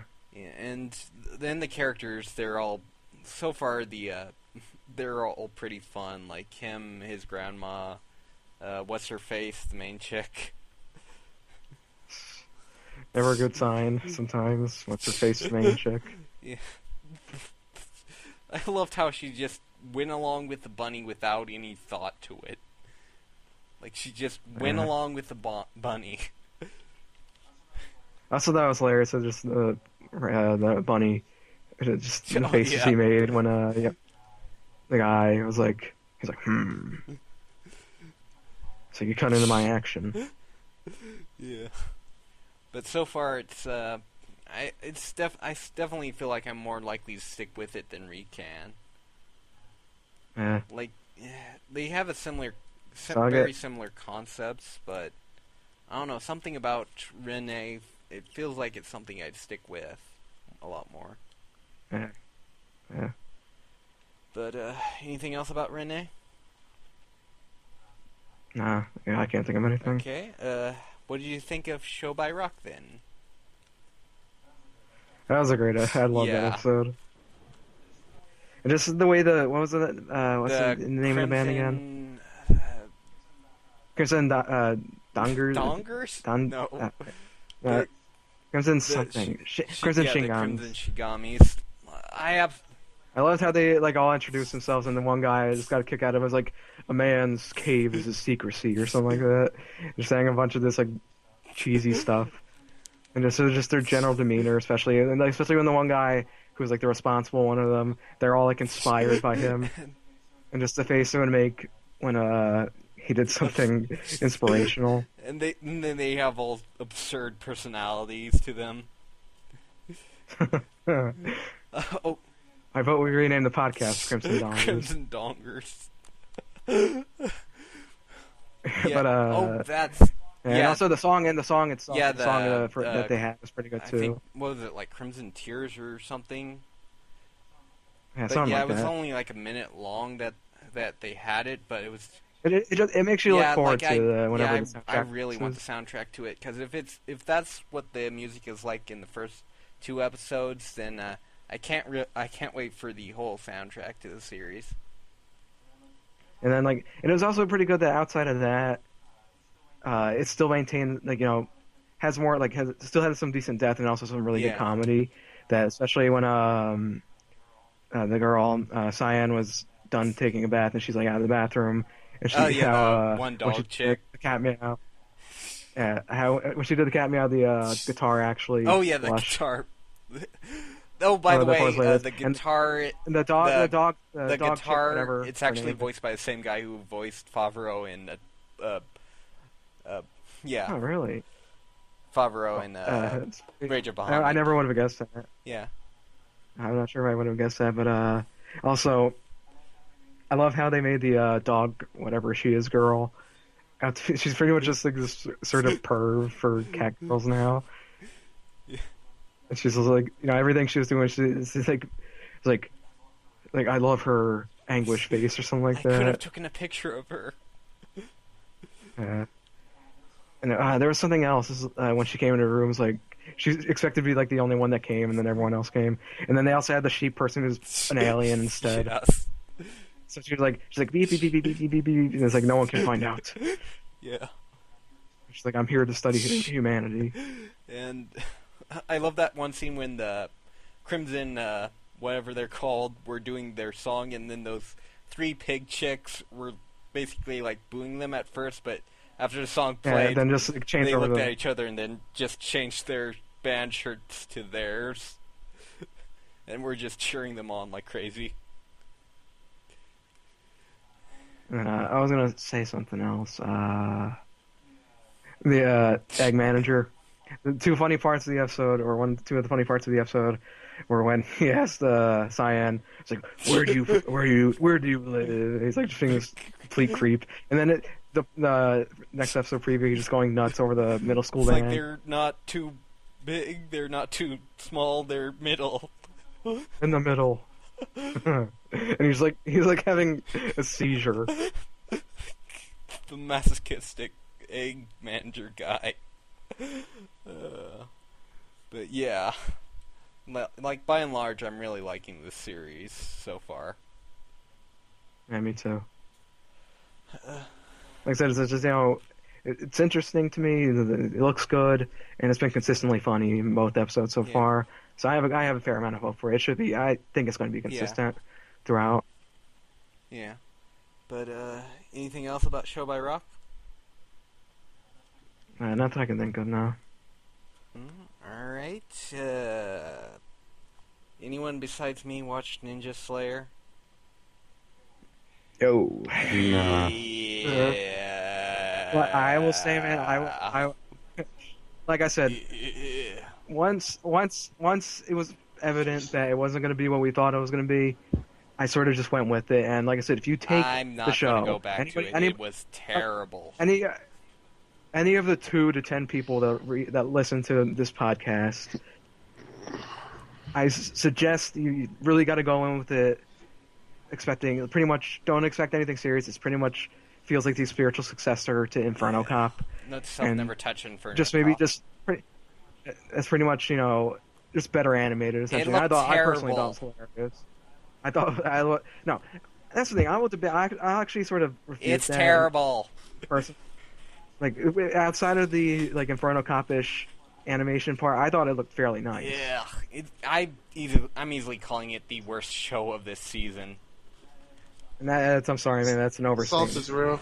The salt That's- is real. that The is salt like- is very real. I hope you weren't. It's funny how that one guy even told you to give it a Yeah, rest. no. And I was sort of thinking the No, same I'm thing going at that to- point because like you were just like I was like before I watched it, I was like I'll wait till I watch it. He can relentlessly shit on the show. I'm all he wants. But then once I watch, it's like, boy, is he overstating No, how much he it's hates this. 'cause, terrible. Easily like I my said, I least thought it was favorite hilarious. show of this season. I thought it was hilarious, and also I like the opening and closing a lot. So Well, the opening, yeah, like I really love did you even watch? Boom Boom Satellites. Did you even watch the Yeah, closing? I Or you watched the just- closing. I forced myself to finish it, but the opening wise, like I love Boom Boom Satellites. Like they were the only reason I watched Damned. The only reason I would actually recommend watching Damned is for their opening song for that. Like they are an amazing band, but they're basically wasted on this series. Like I said, my advice to anybody who's interested in the show: don't go in expecting something serious. it is pretty much a spiritual successor to Inferno Cop, even though that it's going to be getting a second season anyway. But it's pretty much Inferno Cop, just with ninjas and pretty much better animated, and as opposed to being just 3 minutes or like whatever random amount of minutes long, it's 12 minutes long. And I will refute that by saying it's complete and utter shit. And you can't see it, but I've got 2 birds up. I'm gonna give it a chance. Like, dude, like I said, just don't expect anything serious. I think that's. And then here's the thing: you can't really. JJ, I actually can't blame you for hating it. I guess when I would say Trigger gave no indication it was going to be something like it would turn out to be. So Well, I mean, I was not expecting anything serious from the first like uber colorful promotional art and that PV that was forever ago. And I don't really expect anything serious from Trigger anyway. Well, I was just saying, like, you know, just sort of like with the plot line, it didn't sound like it was gonna be so blatantly stupid like it was. But well, remember how the last show they did that we all really liked was about evil clothes. Well, that's the thing. If it was evil like, alien that's the thing. I clothes, don't It's not the serious part that pissed me off. It's like it's just so fucking cheap. Like I was expecting them to do a more 80s stylized, but it's complete That's trash. the thing. Like, dude, once it gets to this is like you say cheap. This is the same studio that made Inferno Cop, which looks like utter shit. It's just, you know, moving around character models on the screen with no And animation. that's why I'm calling it worse than World Trigger. I love it. It is worse than World Trigger. That's not even a fair criticism because it actually looks good once they're not No, it doing. doesn't. It looks like complete the, shit. To me, it looks like something that would come out of the 80s. No, it doesn't. That's my personal opinion. Like, watch Legend of the Galactic Heroes. That in the actual, in the actual. To be fair, Legend of the Galactic Heroes has fantastic all right, animation. I'll give you that. Or maybe what I'm guessing, what I'm trying to say, and it seems like it's supposed to be like it looks like someone trying to parody how anime looked at some point in its history, is what I'm saying. Like Legend of the Galactic Heroes, the animation was done around 30 years ago, and it looks like something that could have been done maybe 15 years ago. Yeah, I'll give you that. So that was probably not the best example, but just that's the thing. I don't think it looks. No. To compare it, if you want to compare the like Inferno Cop-ish parts to World Trigger, that's fair game. But at the same time, it's like, especially with those parts in mind, it's not. I don't think they were really aiming to make a particularly good-looking show in the first place. They were basically advertising it as that is the problem. But no, that's what I'm saying. I don't fault you for being pissed about it, because there was no indication it was going to turn out the way it turned out. Yeah. Well, anything else about Ninja Slayer? It's good. It's good terrible. Comedy. Super excited to watch Don't it. listen It's to terrible. JJ. I believe Stranger will back me up once he watches it. Oh, if it's anything like Inferno Cop, I guarantee I'm gonna love it. Like I said, it's just got that stupid like fight comedy, just like Inferno Cop had. I'm impervious to bullets. I'm too. Yeah. Oh shit. My tastes are so varied that it's really up in the air whether or not I'm going to like it, but I haven't seen anything that Trigger's done so far that I didn't like. So... Yeah, like, one of the funny things is that, the people that get killed just explode for like no reason. We'll be talking about it next week, and JJ will just be like, an old fuck video you off. game. Yeah, pretty much. I will be like I'll just that punch one DJ, gif like- with a gigantic titan basically flipping you guys off. I will drop that gif somewhere, I'm sure. Probably Twitter. Yeah. He'll post that GIF to Twitter every time me and Stranger talk about it. I think this is literally more salt than Alex has for Nisekoi. Wait, what happened? I probably. think JJ has more salt Okay, I sort of just clicked a little later than it should have. But I guess moving on, you guys can talk about sound euphonium or sound euphorium. Sound Sure. Euphonium? No, it's euphonium. That's an instrument. Okay, sound euphonium. I think it's pronounced euphonium, but don't quote me on that because It's euphonium, I pronounce everything wrong. It was pretty good last night. I'm actually like sort of surprisingly charmed by the show, I guess. Yeah, like it's. And I it's agree. Definitely. It's slow paced. Yeah. If you're going in expecting K-On! With brass instruments, you're going to be disappointed. Yeah, But and that's the if you thing. It's can good for handle- me because JJ was. I remember when JJ watched the first episode and he was describing it with like K-On! Just just boring without charm. I was like, well, glad I never watched K-On! Because that means I could just go in fresh with something.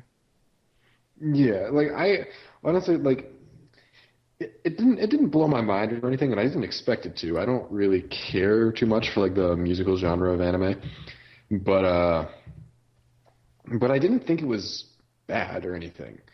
Yeah, it's not. Where like I admit I enjoyed it. It was definitely slow paced, but I don't think that works against it in this case.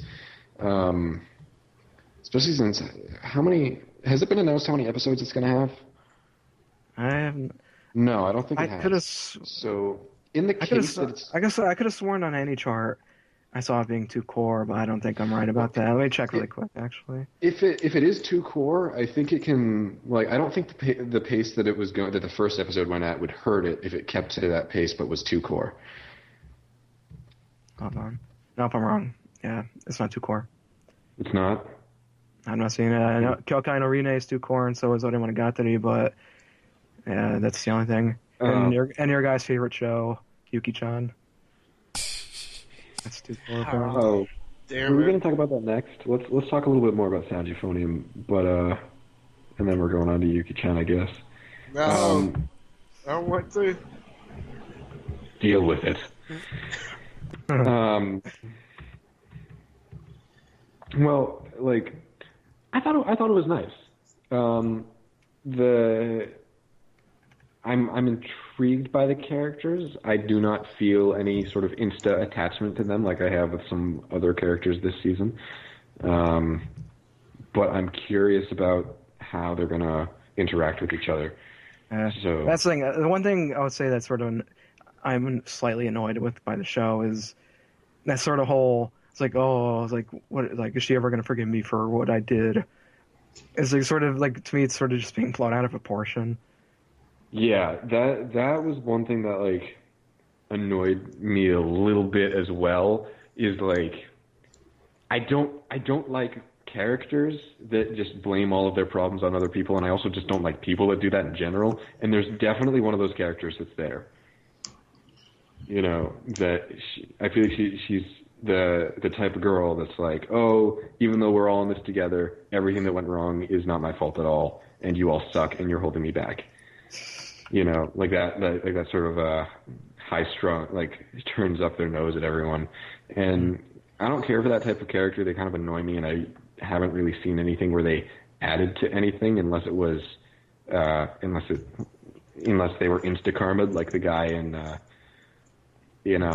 Food Wars, who was like, "You're a lowly commoner," and then got like punched in the face. And then he just runs out of the out of the test because he got that insta karma, so it didn't he didn't last long enough to get on my nerves, but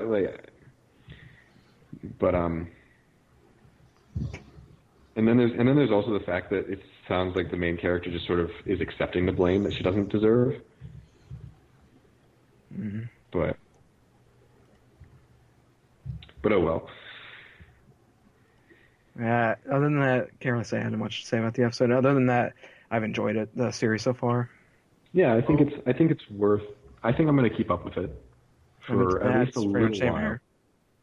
Yeah. Unless it gets really boring along the way. Like I don't know if I'll keep up with it for the whole season, but for the next few episodes, I'll stick with it.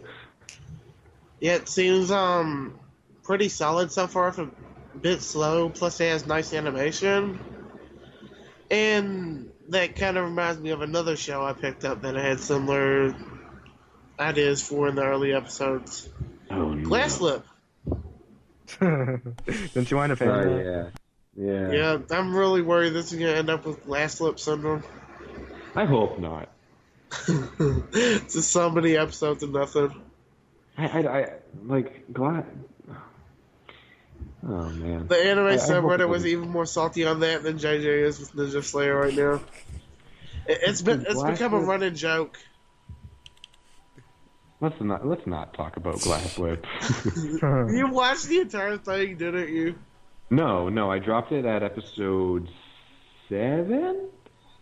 How'd you even make it that long? Well, that's what I'm saying. Is I still watched more than I should have, because I really wanted it to turn out okay, and then I just reached this point where like something really interesting happened, and then they just forgot that it happened entirely. Suddenly, Adam's voice becomes more clear. Was there something wrong with it before? No, it sounded a little muffled, but continue. It's just weird because like the voice of Adam speaks. But it like I hope this doesn't. Now I'm not sure it's quite set up to do that yet. Sound Euphonium. I think it has a chance. I'm gonna give it more of a chance. Maybe 4 or 5 episodes. Yeah, I just really hope it doesn't end up like that, because it does seem fairly interesting so far. Like, it's not something that's just super intense or anything, but it's kind of a nice way to spend like 22 minutes. Yeah, almost like just like a sort of chill show. Yeah, more chill to like balance out all the like emotionally damaging and intense shit. Watch it after Plastic Memories to recover a little bit. Oh god, that first episode still just almost broke me.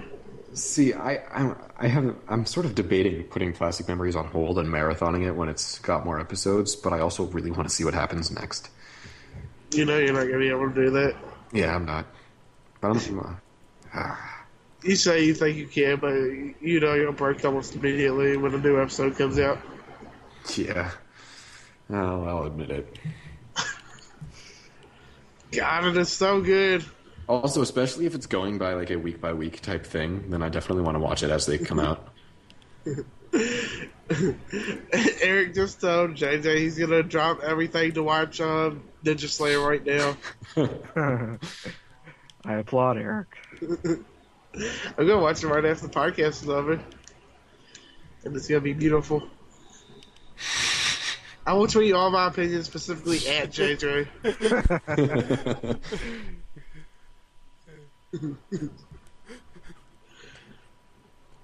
What were we even talking about? Sound Euphonium. Sound Euphonium. Which I I think don't think there's a whole lot to talk about that show, other than that it has really nice animation and character designs. The characters are interesting, as far as I would. I would use the air quotes around that because they're really not interesting. Yeah, interesting with air quotes. Like, they have the potential to be really interesting. Yeah. Let's just hope they grab onto that. But I would love it if there was just like some sort of super tragic plot twist now that just completely threw everything into chaos. Here's my prediction. No, I got one. Do you mind if I say it before that? Yeah, no, you go first. I'm not going to forget. The girl's euphonium gets run over by a car. Here's what I think is going to happen. We're going to get 3 or 4 episodes in, and then it turns out that the instruments are evil. That'd be hilarious. And all the girls are going to have to put on kamui and fight the evil instruments. No, see what's gonna happen with the show is Raku's gonna come in and start a new harem.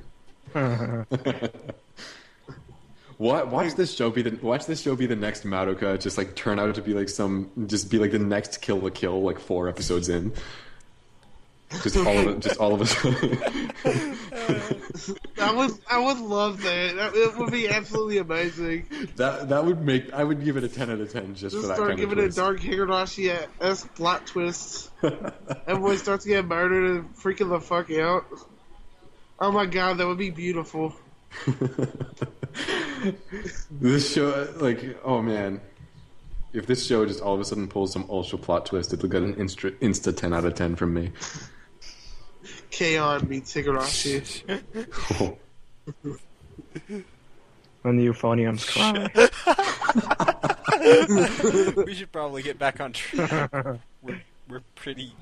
I think we might. We're starting to go on pretty long. Might be getting close. There's no such thing as on track with Adam here. We might be getting close to 2 hours. No, yeah. Actually, we started at like 12. How long did it take us? 12. How long? We're almost at 2 hours. Huh. How long did it take us to get in? How did we? I'm trying to I remember think how it was long like we were just 12 like or... started talking. Nah, I don't know how many minutes, but... No, either way. Moving on. We were talking for a decent amount Yeah. before we started recording. Moving on. I Should try to wrap this up sort of quickly. The only other thing I can think of is Teekyu, but we've been talking about that the whole podcast. We haven't We talked could- much yet. We could talk a little bit about a certain magical index / scientific railgun, We'll just skip Teekyu. if you want to. No! Okay. TQ has existed this entire time. This entire podcast has been about TQ. This is the Teekyu cast. This is the TQ both cast or TQ cast. Yes, like in case anyone was not aware, I watched Teekyu.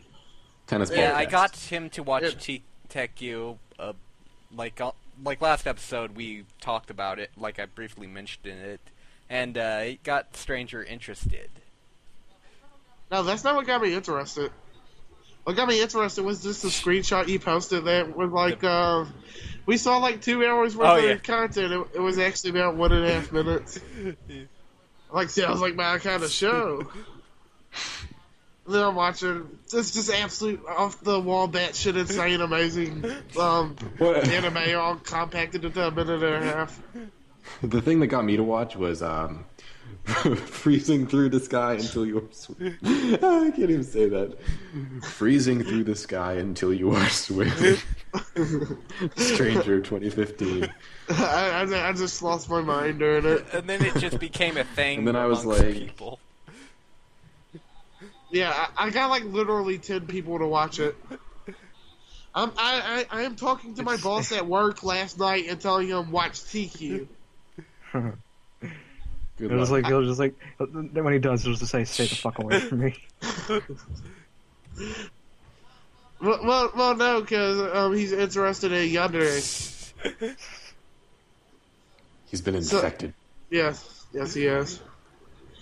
But the way I like describing it to people is it's a tennis anime without tennis. Also, the girl likes eating panties. She eats more panties than a goddamn Billy Goat.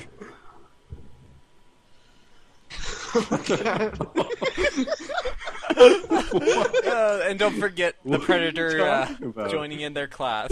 I like that what from you. You just thought of that for a second. What the fuck? I think I just broke Adam.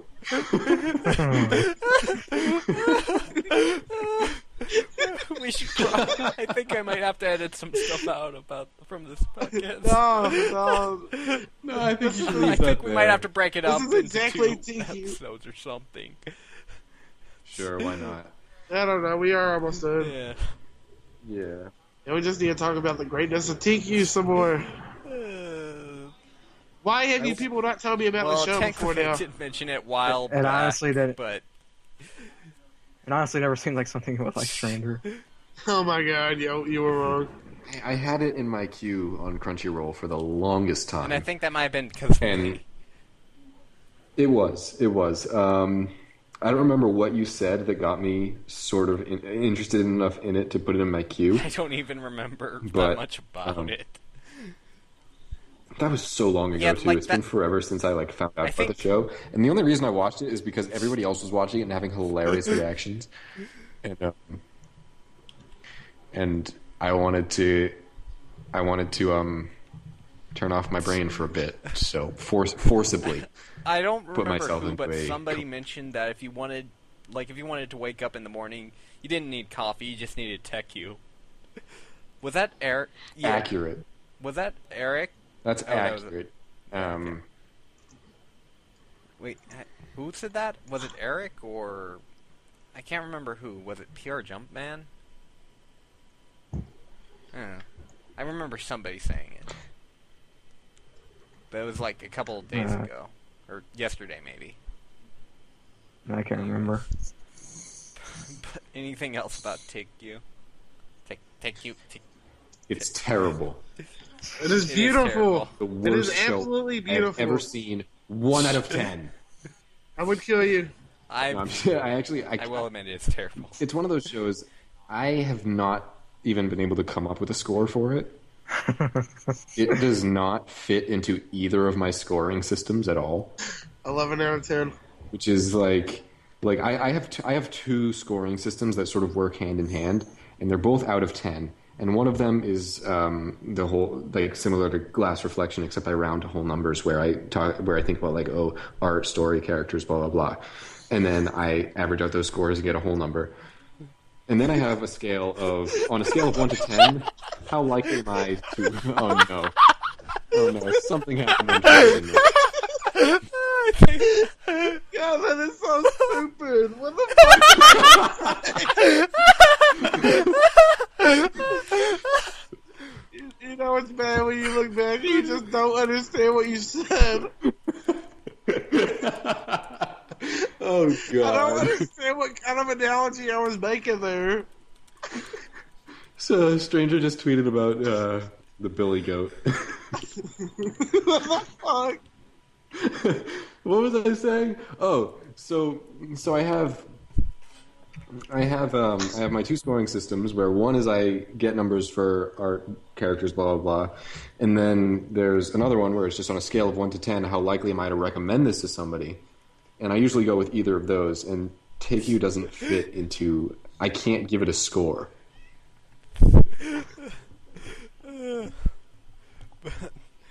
Yes, this is horribly off track, and so this is basically Teekyu the podcast. Okay, I think we should. This is a podcast that does not have podcasting. We are lazoing our minds straight from JJ 2015. Oh my god! But yeah, let's move on from TQ. We've just basically established that it's the greatest anime ever. Or technically the worst, but in a great way. Oh my god. Right, They just talk so fucking fast and random in it.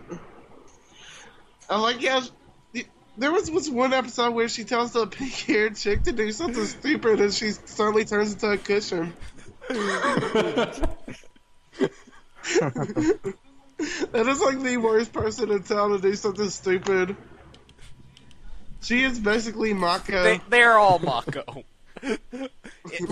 She is especially like I said, Mako. Like when I was first watching, the best description I said, it was like if Mako from Kill la Kill, like episode 3 of Kill la Kill, had her own show and you were seeing everything from her point of view. So it's like this, everything sped up to 11. Turn it up to 11. I like how the white girl is trying to... Yeah, let's move on. Let's talk about a certain magical index, Adam. Your mind's just completely broken at this point. You can't take any more of it. Well, a certain magical index is a special show because it's the first, like, it's the closest I've come to marathoning a show in a while. Yeah, both series are just so good. I watched 24 episodes in like 4 days, and with school and everything going on, and having a real life sometimes. You're the only one of us who has that. You can borrow mine sometimes on my days off, if you ever want to. But basically, like, I really liked a certain magical index. I really like the animation. All of the characters are awesome, and they continue to be awesome. Even the ones that I didn't like when they were first introduced turn out to be awesome. What do you think of the Sisters arc? The Sisters arc was really interesting. Yeah. And I don't, like, I'm not sure entirely what significance you got out of it, but it was with Accelerator and the clones. There was a really interesting, like, morality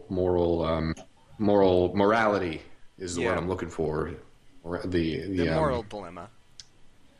Yeah. Like, that's the thing. Like, later on in a certain scientific railgun,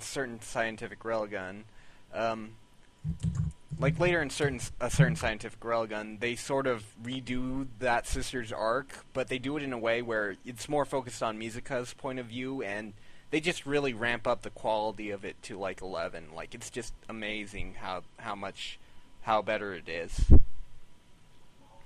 Well, I'll look forward to it. I really like the way all the characters are done, especially Toma? what's his name? Toma. Yeah. His bad He's luck. he's an awesome protagonist. Yes, like I love the running Like, gag where he basically defeats every character with like a sucker punch to the face, and he just indiscriminately punches characters in the face. What else can he do? He's like he has negative superpowers. He is literally level 0 in powers. He literally has negative superpowers. Not only does he not have a superpower, he negates other superpowers. Yeah.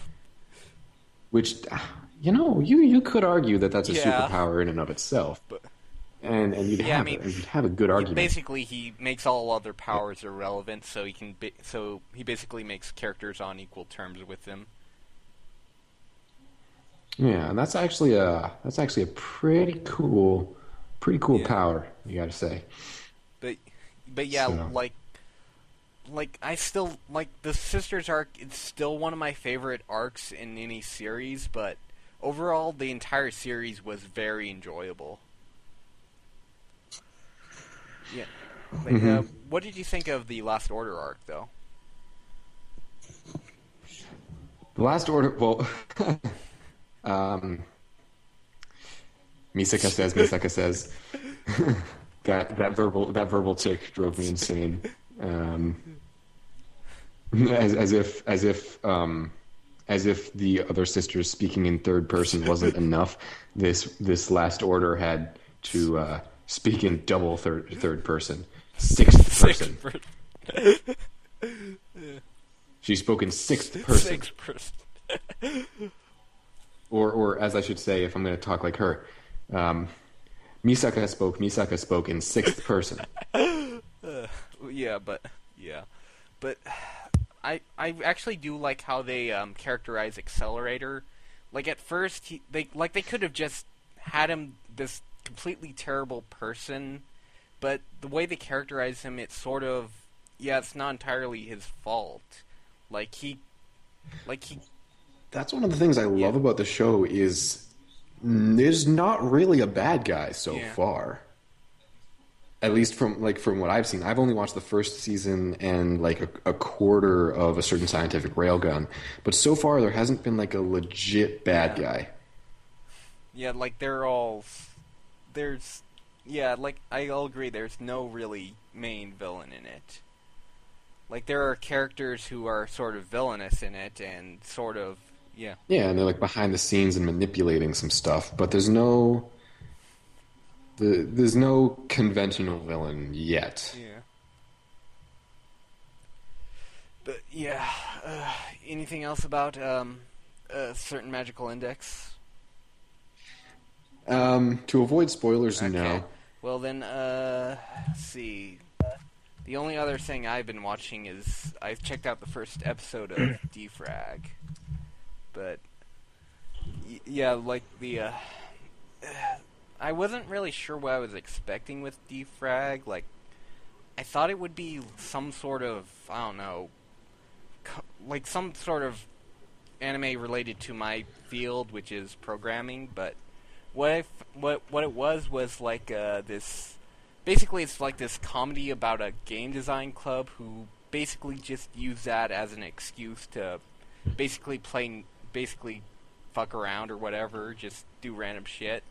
But like in the first episode, they needed one more member or else their club won't be allowed to operate anymore. So they basically forced this one delinquent guy to join their club.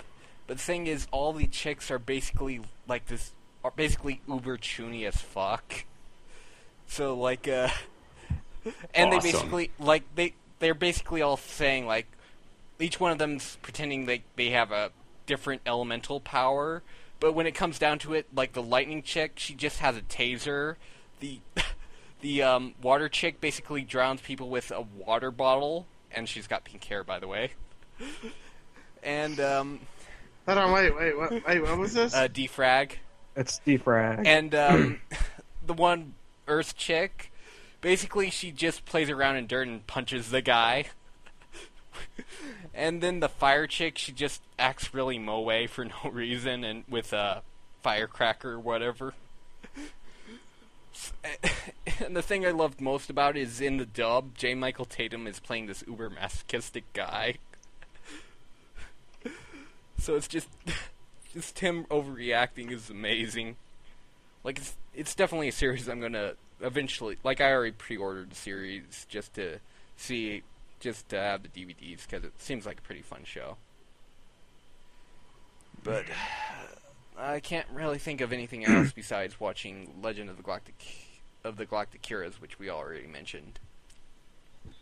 SK super interested in Ninja Slayer. I thought he was always interested in that. Now he says it's amazing.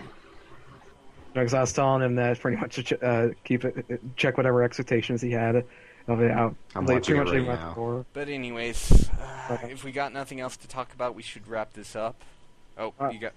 I started Yanimasio as his son. Oh, it's yeah. hilarious, but we'll save that for, I guess, maybe for whenever I actually finish it. Because we really got to wrap this up. So hopefully you enjoyed this, once again, extremely long episode thanks to Adam. We'll save recommendations for next time. Yeah. Too. I recommend Teekyu. Fine. I recommend a certain magical index. Yeah, I recommend... No, unanimous recommendation. Teekyu, I'll recommend a certain magical index, and I'll wait to do my recommendation of The Legend of the Galactic Heroes until after I finish it. But yeah, so hopefully you enjoyed this extremely large episode. Damn it, Adam. I recommend Billy Goats. Eating panties. No, don't do that. I recommend It's not Ninja necessary. Slayer. I don't recommend Ninja Slayer. Watch Ninja Don't Slayer. watch Ninja Slayer. Top simulcast of the Worst season. simulcast of the season. I'm watching it right now. You can't do anything to stop me, JJ. I will watch it 10 times. But anyways, you can follow all of us and our podcast on Twitter. We also have a blog post page for all our blog posts and anything any news we bring up regarding our podcast. We all have My Anime lists, which will be under the same username as our Twitter account, I believe. And me and Stranger also have Ask.fm accounts if you would like to send us questions or obscenities or any strange things. Especially obscenities. And please recommend this video to anyone you know, anyone you hate, anyone you like, anyone whoever, except people who like Ninja Slayer. Fuck those guys. But Just saying, I really like mad. Ninja Slayer OP right now. well, to be I've never seen anyone more mad about a show. but That's funny coming from you, dude. but until next time, later. Peace. Fuck Peace. Ninja Slayer. Matzah.